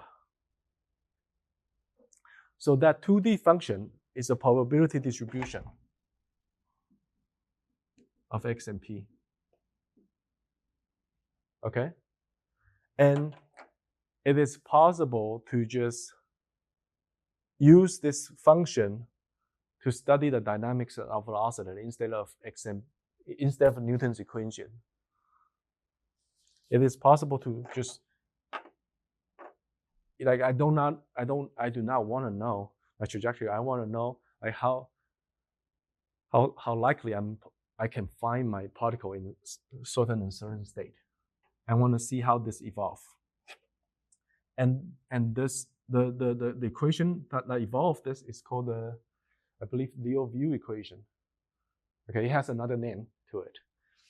But basically that is just another representation of the Newtonian mechanics. All right, why do I mention this? Because we can do exactly the same thing for the field oscillator, except here we will not use X and P. We'll use the quadratures. Okay, we'll use the quadrature values, and the vacuum state looks like this. So if you, because the quadrature resembles, is basically E and B. is like a dimensionless EMB, okay? A vacuum state will give you, so if you measure the field amplitude of the vacuum state at different times, will give you this. Very much like a thermally driven harmonic oscillator, it will give you this. And this will be a Gaussian. This will be a Gaussian distribution. And this is called the vacuum state. And all the so all the information of a state that is contained in the amplitude, the eigenstate amplitudes are also here. Okay, they are also here, including the photon this photon distribution. They can also be visualized here. Okay, and this is the average. This is the energy. This is also the energy, but in this case will be the photon number or the intensity of the field, which is the photon number. So I was just gonna write I, and this is the photon number. Okay. So this is the vacuum state. The vacuum state. So one axis is B, one axis is E. Okay, and if you look at E, if you look at the projection of E as a function of time, it will go like this. Okay, this is a function of time. This is x1 or E. It will go like this. The field in average has a 0 value, but the amplitude is not 0. Okay, this is the trajectory. This is the field trajectory of a vacuum state. Okay. Now it becomes interesting. In this picture, it becomes very interesting to discuss how the field look like in different photon distributions, right? Because all this information that is contained in the probability amplitude can be cast to this form. And by the way, the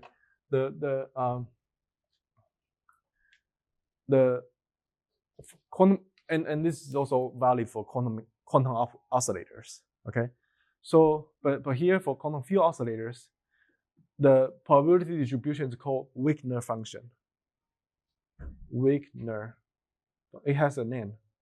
This is like a Leo view, and this is Wigner function. And the funny thing is the Wigner function, unlike the classical probability amplitude, this is not the real probability amplitude. It's called the quasi-probability amplitude because it can take negative values. Okay, all this Leo view probability to the phase space probability only take positive value, and the positive values are the counts, right? These are the counts of your oscillator being in this state how many times, or for how long.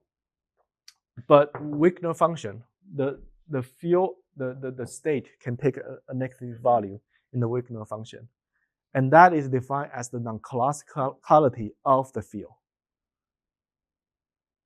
Okay, so the non-classical, the quantum nature of electromagnetic field is manifested in the negative value of the Wigner function. Okay, I'm not gonna go into the detail on how we calculate the Wigner function.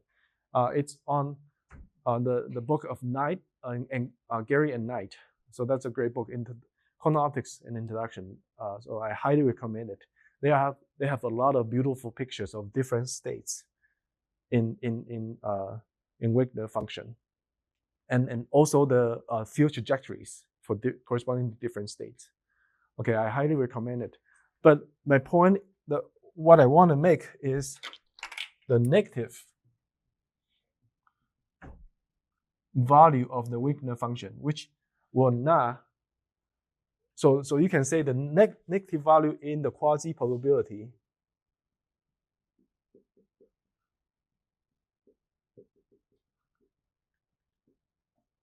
quasi-probability function is a smoking gun for the quantum light. Okay? So quantum light or the quantum nature will have these characteristics. Yeah? So yes, the second order correlation measurement is a nice way to show the difference between this and that, to show the difference between the photon distributions. But the true quantumness really is in the negative value in the quasi-probability distribution. Okay? So, okay, let me just say a few more words about coherent state. So for a coherent state,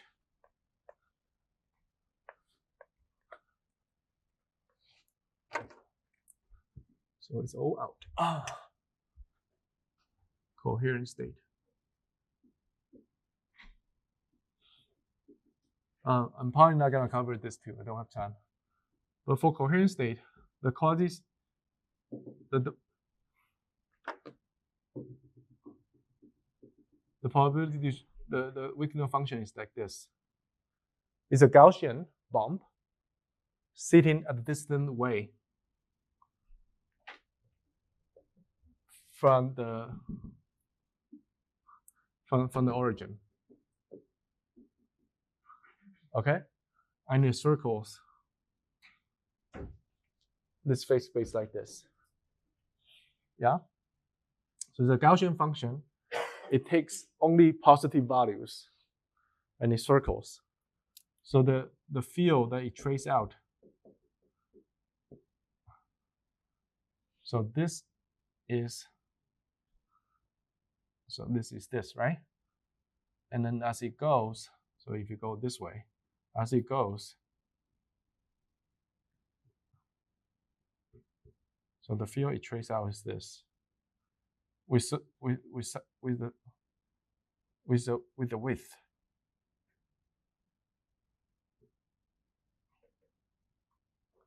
I'm doing a very bad job drawing this, but basically you can see this is basically the size of this ball, and as the ball goes through the circle, its projection on here goes like this, right?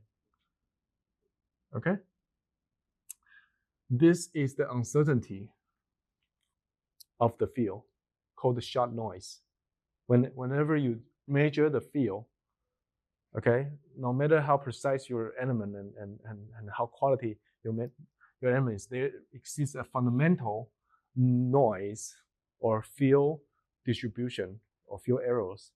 That's called the shot noise. And that shot noise is from the vacuum state. The origin of that short noise is from the vacuum state. Okay? So the displacement operator take this whole blob, this Gaussian blob, and displace it in this phase space by this certain amount. That's why it's called displacement operator. Okay? And then it circles like this. And that short noise just the noise from the vacuum field just goes with it. Okay? Now, the squeeze state. What does the squeeze state look like? See, this is to explain what squeezing means. It's necessary to introduce the phase space representation and the Wigner function. Okay, the squeeze state looks like this.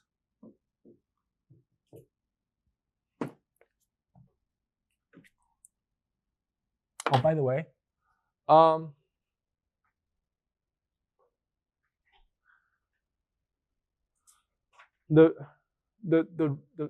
okay, I'm gonna give you one quick tip. So if you imagine this is the harmonic oscillator, right? And you have this thing here. By the way, the projection of the Wigner function on each axis is the corresponding probability amplitude. So So this is the very special quantity. So if you integrate it along one of the dimensions, this become the probabilities in the projected. And this is the same way here with the other axis. Okay? Okay. So now we can look at this. So this is the probability amplitude, right? So this is the probability amplitude. No, sorry, this is the probability. Right. Remember I told you that the interaction Hamiltonian for displacement operator involve only one E, right? And E is like X, correct? So this is almost like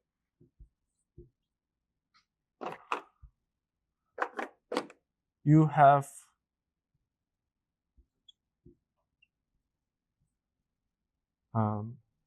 P. So this is, okay, let me just use this. So this is the drive, right? This is almost like changing the frequency.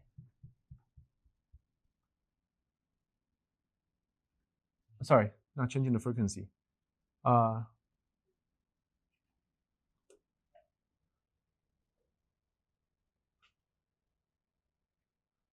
does this work? Anyway, what I want to say is it should produce some turn like this, some kind of turn like this. And this is like displacing the operator, displacing the harmonic potential. So like you displace it. That's why it's called displacement operator. So the function of that is like displace your unperturbed potential, so that this vacuum field remains the same, and then but now it's not sitting at the bottom, right? So in the new potential, it's on a non-equilibrium position, and it will start to slide back and forth. So that's like this. So you displace you displace the potential so that it starts to oscillate. That's why it's called displacement. Displacement. Okay. Here, for squeezing, you can play the same game. And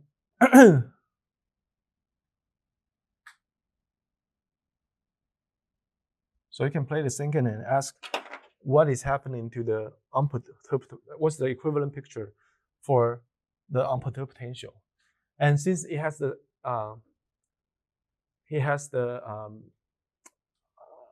A square term, so basically E square, so X square term. That's basically change. Oh, all right. Oh, yes. Okay, I now remember. Sorry. This is X, right? This is X square.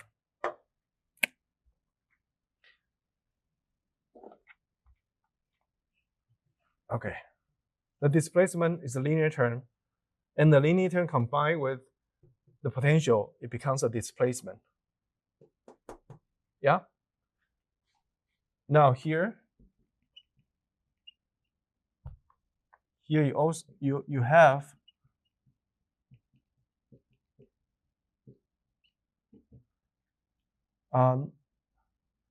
a square term, right? And the square term combined with this potential become a different frequency.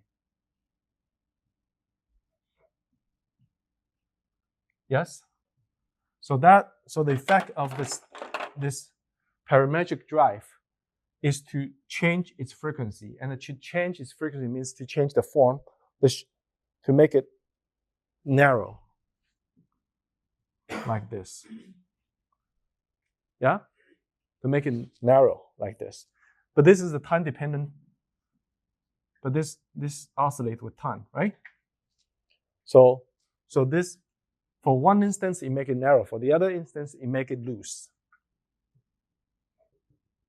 So up and or down, up, down, up, down, up, down. This is a time dependent, right?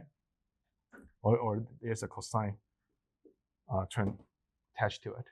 Okay, so this is time dependent. So it's up, down, up, down, up, down. So what happened to the vacuum state is that for a moment it will get squeezed, and the other it will get loosed. So you get squeezed in one side, and on the other moment it will get, so it becomes like this. Okay, it becomes an oval. It goes from a circle, from a disk to an oval. This is the vacuum squeezed state. You see that it's squeezed because of this pinch. It's like squeezing.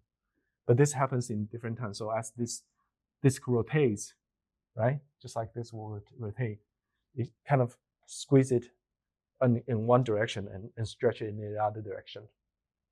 So that's where the name comes from. And the field trajectory looks like this. When you are like this, your projection is small, right? When you are rotated like this, your projection is big. It's all centered at 0, though. So it goes like this.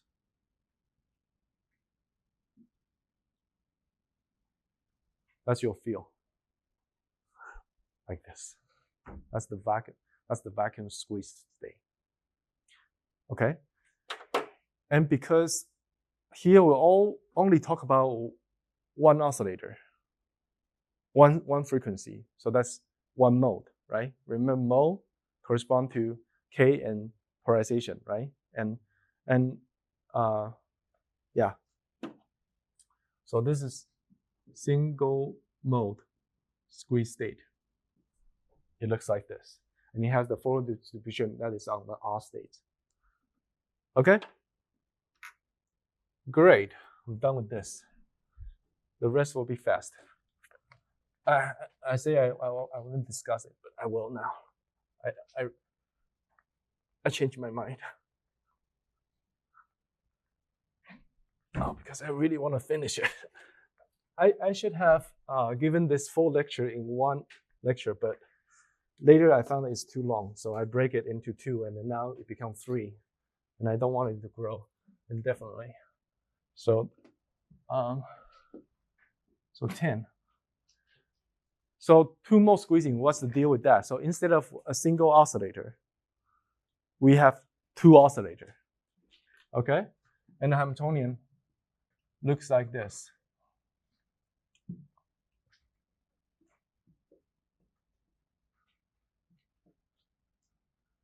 A,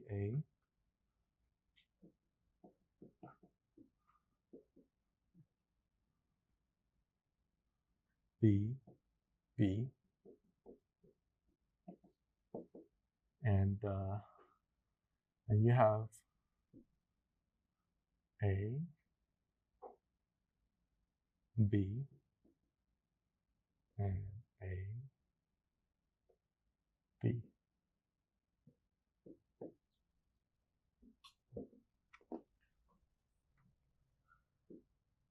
Okay? So it looks like this. 2 oscillator. The coupling term, instead of A square, it breaks into 2. Okay, so after our discussion with the classical Maxwell's equation, it's not hard to see that this is how it will work out. Okay, so we're not gonna bother with the math anymore, since we already spent enough time there. But what the time we spent was just to give you a foundation to understand like why this is reasonable. So single mode break to 2 modes. Okay, and and only this term is resonant. The rest are not. Okay, so it goes through the same argument. Okay, but now there's a very important difference between single mode. So this is 2 mode. 2 mode squeezing. So 2 mode. So instead of 1 mode, we have 2 mode. You see, in each element, in each the coupling or the squeezing operator is linear in each turn, in each field, in each oscillator, right? So if you expand it, so if you take this as the single mode squeezing operator, right? And then you work on the vacuum A field, the vacuum B field. This is the vacuum field of the 2 mode, right? If you work on this, so this is an exponential A, B,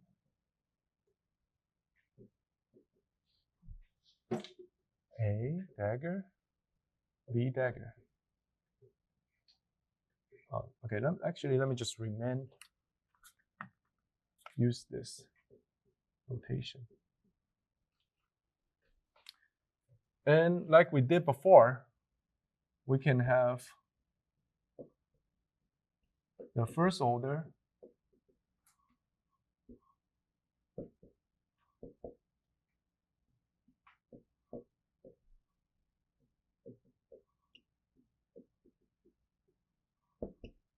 second order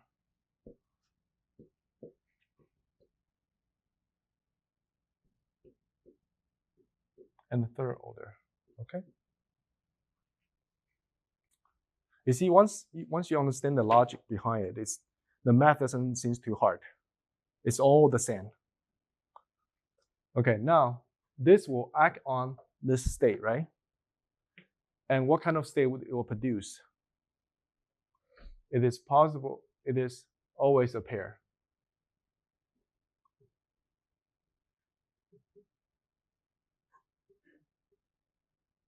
Right?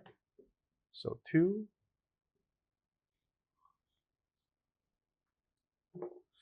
Wait, let me see. Right, 2.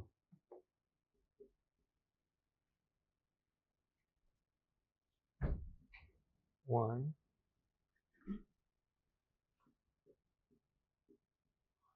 Okay, this is okay. There are more combinations here. I'm not gonna go into it. One important thing I want to point out is, you see, for single modes, not for single mode, for individual modes. For individual modes, it is possible to have 1 and 2 and 3 and 4 and 6. It's continuous. It's not even number anymore. Right? So this is N, A, this is N, B, 0, 1, 2, 3, 4, 0, 1, 2, 3, 4. Now it becomes like this. Instead of the even number, you can take both the odd and even number. Yes? The reason is now the pair production. Where's the pair? In the single mode, the pair is 2 photon in the same mode, right? So you always go 2, 4, 6, right? You always go even numbers in your excitation. But now the pair goes in 2 modes. So every time I produce a pair, but in each mode a single photon, in each mode a single photon, in each mode a single photon. So the pair is here. They are always the same. They are always the same. but individually they can go from 1, 2, 3, 4, 5, 6, 7, 8. Okay? So this is continuous. This is not. So this is like this. So n from 1, 2, 3. Yeah? And the other mode is 1, 2, 3. Yes? Okay. So if you see this, then it won't be hard to understand the result of your, one of your experiment. When you block one beam and measure the other beam, and you try to see if there are single photons in it, right? You use a Humphrey-Brown twist HBT measurement, and you try to split that beam and see if it's a single photon beam, right? You don't see a single photon result because you're looking at this. It's not a single photon distribution.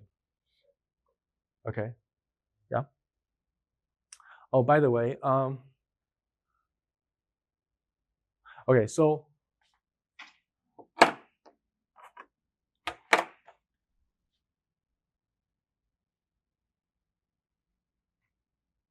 right.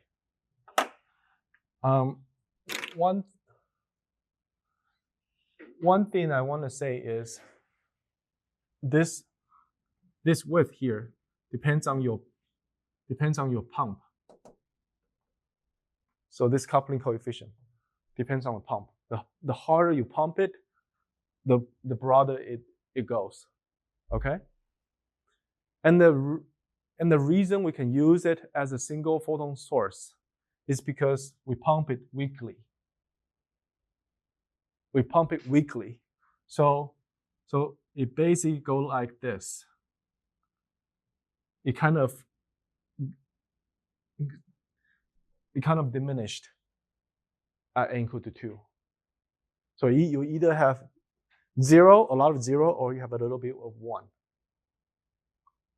So it's 1 photon in 1 mode. But in principle, it could have 2 photon state in this mode and 2 photons stay in this mode, or 3 photons stay in this mode and 3 photons stay in this mode. And in that case, if you run a Humphrey-Brown, so if you have 2 photons stay in this mode, right, and you run a Humphrey-Brown there, you could potentially see. Oh, actually, no, the other way around. Sorry, the other way around. Let me just say it again. If we pump it very, very, very weakly, so that this distribution kind of cut off at second, right? Then in each beam we have 0 and 1, 0 and 1, right? And in that case, if you run a Humphrey-Brown measurement on one beam, it is possible for you to see, the anti-correlation, the single photon result, the dip. It is possible. But the photon count rate will be like super, super low. And you have to accumulate your data for a very, very, very long time. Okay? So with the power that we operate, we have, photon count rate quite high, right? So we are operating in this region. So I correct what I said. So this is where we operate. We operate at a high power pump regime. That means in each beam you have 1 photon state, 2 photon state, 3 photon state, 4 photon state. You have many. If you have a continuous photon distribution, okay, and this is what you measured. So of course there you will not see a Humphrey-Brown dip.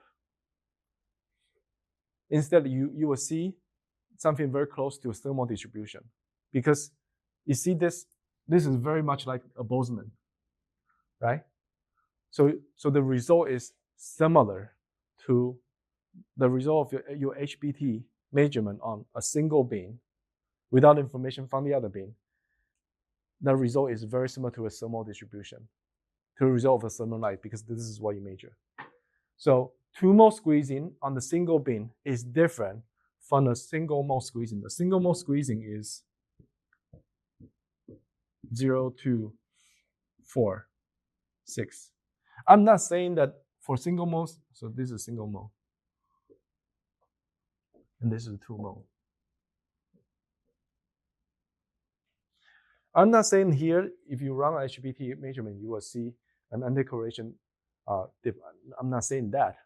But I'm just saying that this is different from thermal. This is very much like thermal. That's what I'm saying. Okay? That's why the menu says that this, you will get, basically you get a thermal light result. But it is really not thermal light because thermal light has effective temperature. So this width correspond to effective temperature. This width correspond to the natural, the room temperature. That's the thermal light. Okay. Oh, sorry. Oh, it depends on the source. Sorry, depends on the thermal source. The temperature is dependent by the thermal source. But for us, this width is determined by our pump power, the green light, the blue light power. Yep. Okay.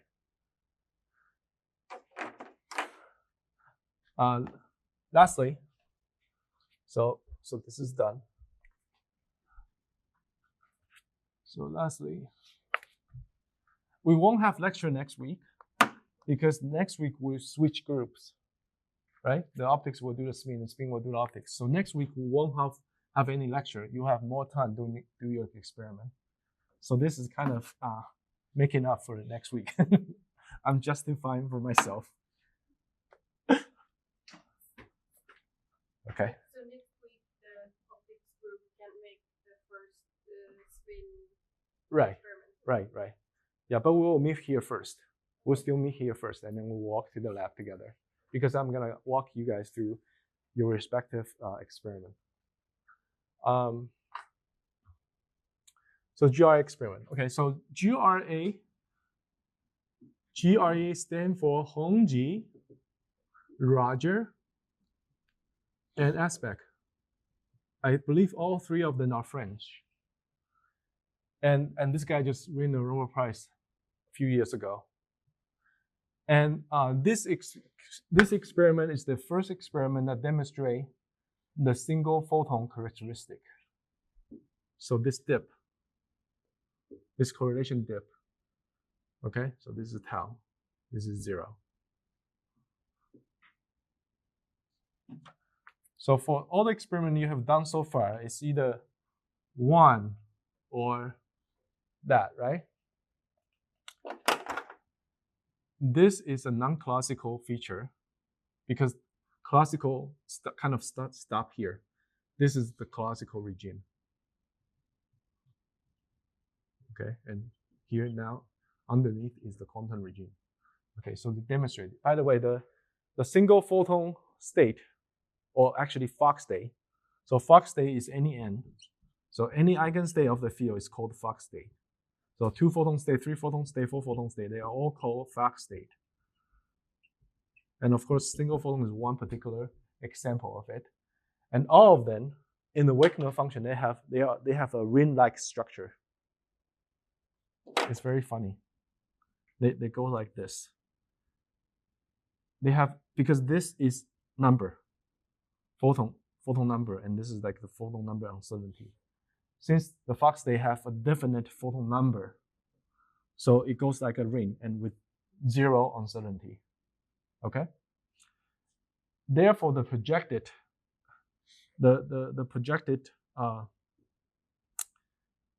field, the projective.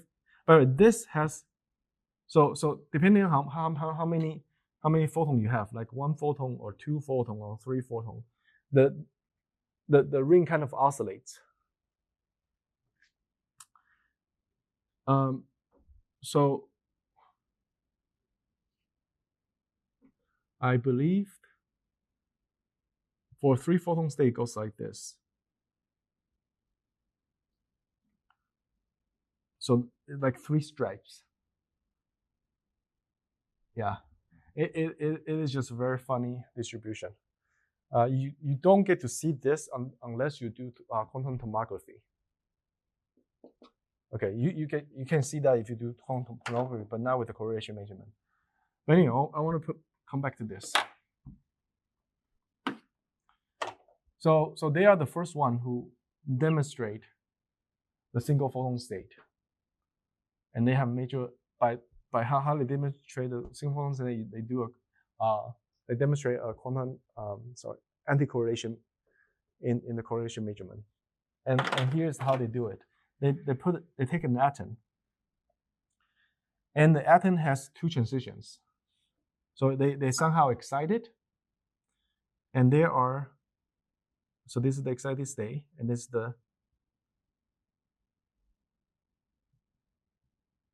there's a big jump, and this is fast.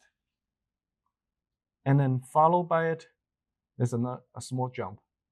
This energy is somewhere around 6 nanometer. So almost like X-ray, okay? And here, this is, I believe this is something like 600 or so, I forgot. But this is visible. So these two are two very different frequency, and they are emitted in the fluorescence way, in all directions. So all directions. They take 60 nanosecond photon as a trigger to trigger a detector here to open. Okay. So they have a beam splitter. They have beam splitter like this, and the beam splitter, and this is supposed to accept only. So they have filters in front, and this is to accept only 600 nanometer. So they have a filter in front. Okay, and they do a little Humphrey Brown setup here. And this, when they take this, when they receive a signal from the 60 nanometer, it kind of turn on the power per se. It turn on the power of these two detectors, and then they are now active. They are now open to receive photons, and then they see if during this moment, like a certain time after the trigger, like maybe a few nanoseconds window, this will trigger a few nanometers, maybe like, I don't know, 5 nanometer or so. During this window, these are open for detection, and then they detect this. So you see, this light is now produced by a very different mechanism, not parametric excitation. There's no pump light. It is just fluorescence. And since we know that atomic levels are discrete, and when they jump, it will only emit one photon, you can almost be sure. It's kind of trivial, but nevertheless, it's a demonstration, so it's cool. But you can almost be sure that this will be single photon source, because it is just between two levels. Okay. So it doesn't have a distribution like that. It basically has a distribution like this. This is 1, and that's all. Yeah. Okay. So here they use this trigger to turn on the two detectors, and then and since the photon cannot be absorbed by two, it cannot be split. So you see this. Okay. So this is called a GRA experiment. Now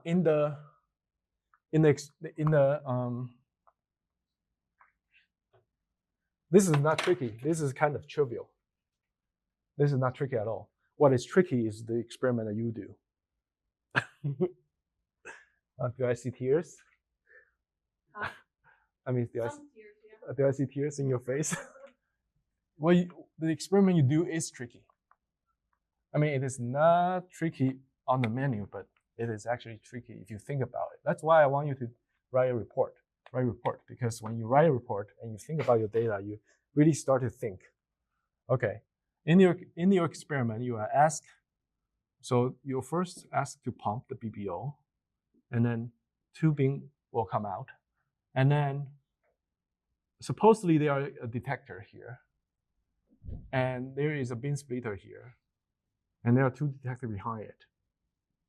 Okay, so supposedly this beam goes to there, and this beam goes to there.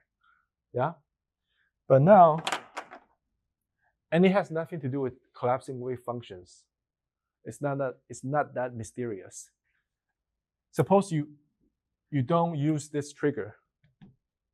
You just turn it off. Okay, it doesn't matter if you collapse it or detect it. It doesn't matter. You can turn it on, but you just not feed the information to here. You don't use the information of the T detector to gate this, right? Okay, so actually, you know what? Let me just make it less mysterious. So suppose you have this all of them on, but so this is the correlator, right? This is the correlator, and suppose this is the trigger, right? And now you break this, you don't connect it, okay? So you still can see photons on your computers. So say all of them goes to your computers. You have 3 trays, yeah? All of them are on, but here you don't use it to trigger the correlation box. So you just keep them on. Now what you measure here is the single beam. So this is mode A, this is mode B. Right? The other way around. This is mode A, this is mode B. So you are measuring single beam correlation. And since this beam has a photon distribution very much like the thermal light, you're measuring the correlation of a thermal, like that of a thermal light. Okay, we already talked about that. Now, what's next is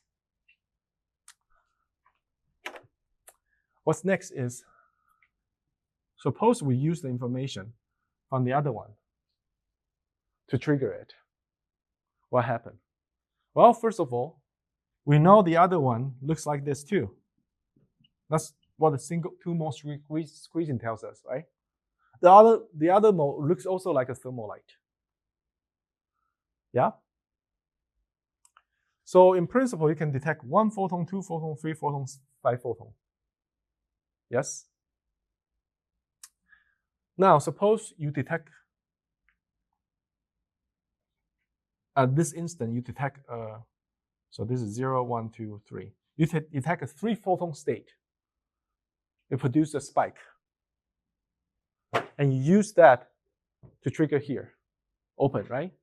At this instance, because of this pair correlation, you can be sure at this instance, you will also have a 3 photon state.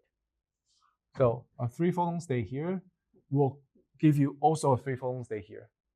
If you don't have that trigger, you don't know when you have the 2 photon, 3 photon, or 4 photon, 1 photon. You don't know. Every time, when it breaks, it can generate 1, 1, or 2, 2, or 3, 3. You're always in pair, but the photon numbers is uncertain. That's why you have these probabilities.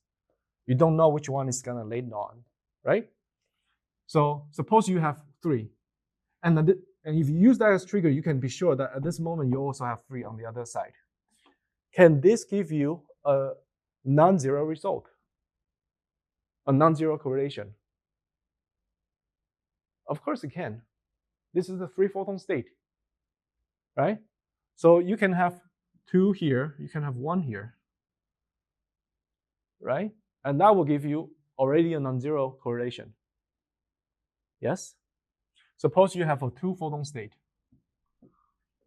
right? You can have 0 here and 2 here, or 1 here and 1 here, right?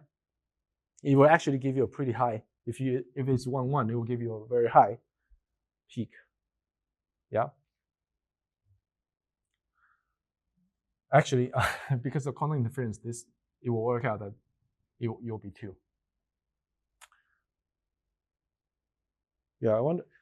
Okay, let's just keep it simple. Let's not talk about the quantum optics of the beam splitter. Let's just say in the most general sense, all combinations are possible if this is a multi-photon state. All combinations are possible, and you're not necessarily going to measure a zero anticorrelation, right? But the fact that in your experiment, you actually measure anticorrelation, that is because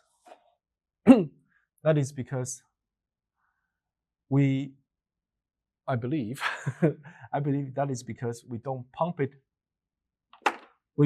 strong enough. We pump it enough that it does not truncate at a second. So this is like really weak limit. Okay? And this is a strong limit. And I believe that we're pumping it at an intermediate region, so that in order to see this, it's very unlikely. You have to wait for a long time for this. The most probable is the dominant one is still this single photon. So within the short time, if you have a short data acquisition time, like what do I mean by short? 1 hour is short. 1 hour for one run. Most of you run like 10 seconds, 30 seconds, or maybe 10 minutes at the most. You're tired of it, right? That's for one run. But what I say, enough sufficient statistically means like 1 hour or 2 hour data acquisition time. That is the level of data acquisition time you need to have when you're dealing with single photon experiments. Okay, if you have enough time, I think it is possible that the dip here will be lifted up enough. It will probably be like this, and this is the contribution from the multi-photon state, 2 or 3 or 4. But because you're only measuring in a short time, so this dominates. So you have, for the short time, you have the dip. It corresponds to 0, perfect 0. Okay, so it's just a matter of the parameter that we choose to operate. That this setup happens to demonstrate the same effect that as the Hongji, Roger, and Aspect did. But our light source is completely different. Okay, so that's why it is a tricky experiment. A tricky experiment means that it only works in a certain parameter range. If we will use a much stronger pump, I'm sure this setup will not work. You cannot measure an anticorrelation with this setup. If we use a much stronger pump and accumulate our data for a much longer time, 2-3 hours. Okay. So that's it.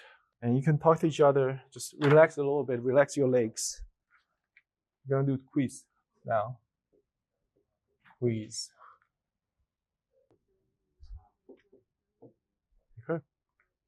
All right. So the first question for everyone is the expectation value of the electric field 0 for vacuum state? If you think yes, please stay on this aisle. If you think no, please stay on this aisle.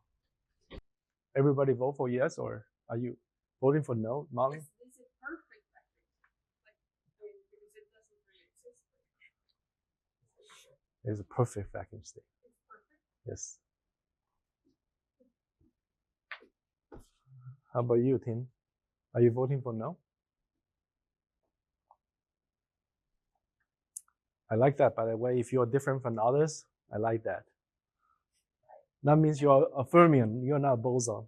You guys are all bosons. I didn't know, but I don't like to be different. Okay, you are a fermion who likes to be a boson. Okay, you think no, and you think yes. Yeah, I think yes. You all think yes. Okay. She doesn't like to argue. Why don't you? How about you? Why don't you convince her? Try to convince her. Why the answer is yes? Because she doesn't want to argue. So I'm gonna let you argue.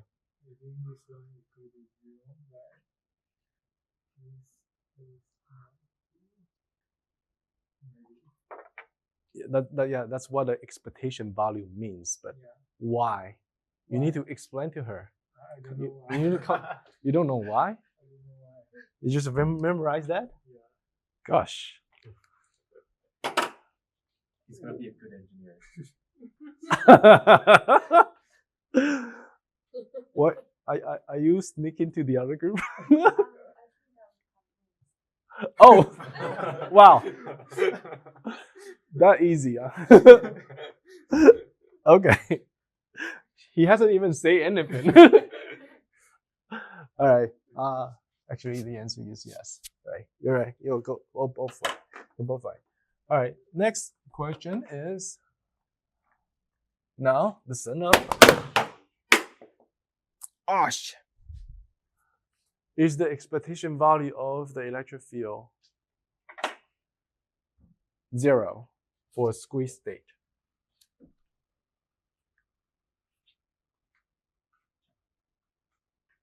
Yes or no?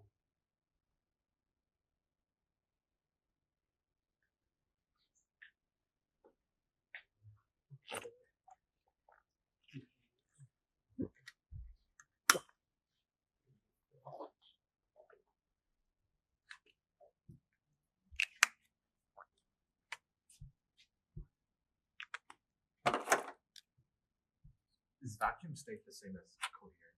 No. Sorry, this is squeezed vacuum state. I missed one word. Squeezed vacuum state. So this is vacuum state, this is squeezed vacuum state.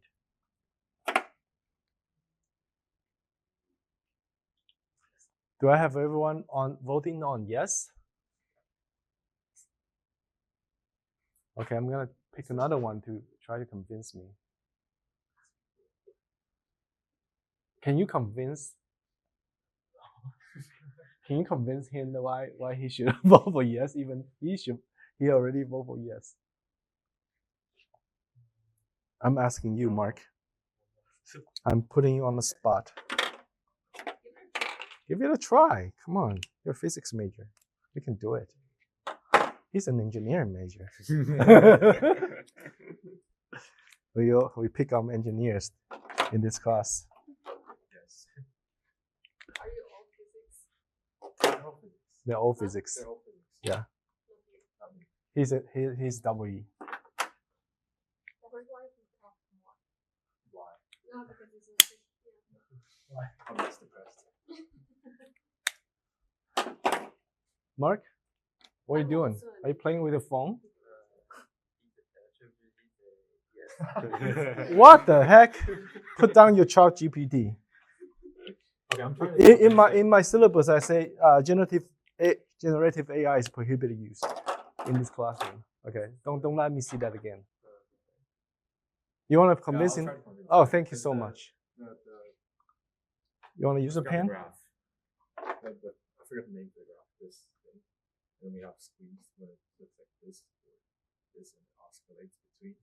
And so if you draw the B over time, it looks like the thing you're drawing. And then if we do integration over time, this cancels out this cancels out this, and so it goes at a 0. Are you convinced, Mark? That's my reason. Do you feel convinced? Bioengineer?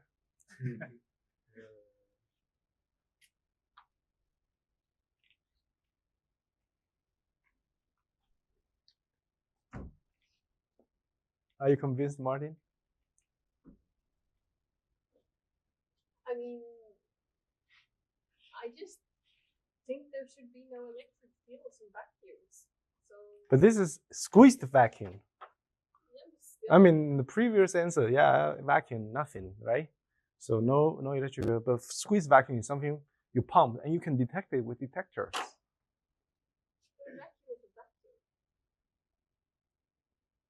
But it's squeezed vacuum. If there is no particles or nothing, there can be no electric field. Well, if there's nothing, you cannot detect it, right? Yeah, that's weird. I don't get that. yeah, so why, if there's no expectation value, if the expectation of value of the electric field is 0, why can we detect it?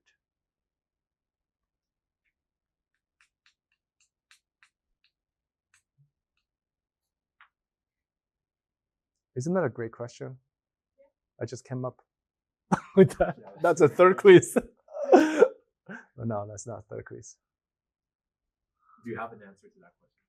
Of course I do. Okay. Man, I'm the instructor of this course. How dare you to disrespect?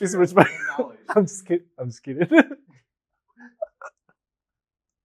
give it though. Okay, first of all, I think you're doing a great job. You're right. You're absolutely right. It is yes, and this is the reason for it, right? It's an oval shape in the phase space, so its projection on the axis as he rotates, it goes like this wobbly thing, and of course the expectation value is 0. Okay, that's cool. But now it comes back to our detector problem, right? So in the detector, if the expectation value is 0, how can the detector detect it?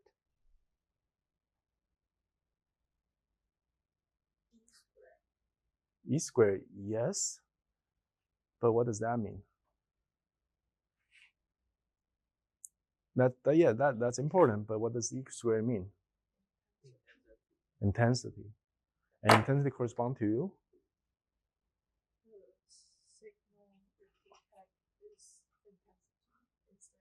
Yeah, energy, right? E squared corresponds to energy. Intensity is energy delivered per minute or per time per square, right? All the detections that we have used are based on energy.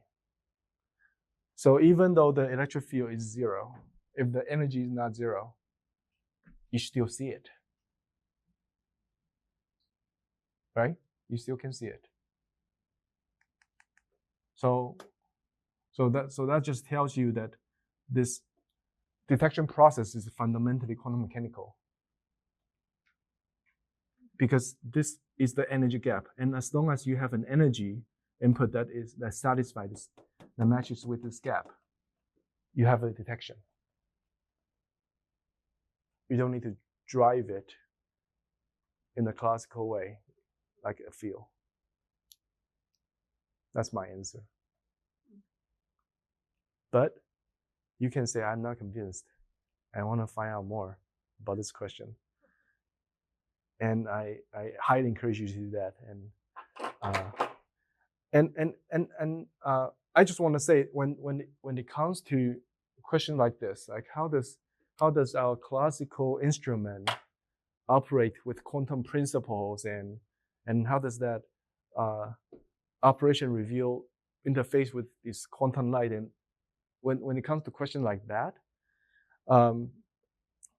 most likely nobody have a definite answer, because this is still an active research field. Even though quantum optics has been existing for such a long time, and there are already several Nobel Prize awards to this field, but fundamental questions like this are still being explored, and people are still doing experiments trying to figure out like what the heck is going on. Okay, and the more we think about it, the more we ask questions, the more we understand what's going on. So quantum optics is actually pretty is pretty rich. You can never exhaust your questions. Okay, you can always come up with new questions that require deeper answers. And the more you dig, the more you find. Yeah, it's like a bottomless sea, vacuum sea. All right, thank you very much for your attention today. I know this is an unusually long lecture, but I'm glad that we have get rid of all our parametric related materials. And yeah, great.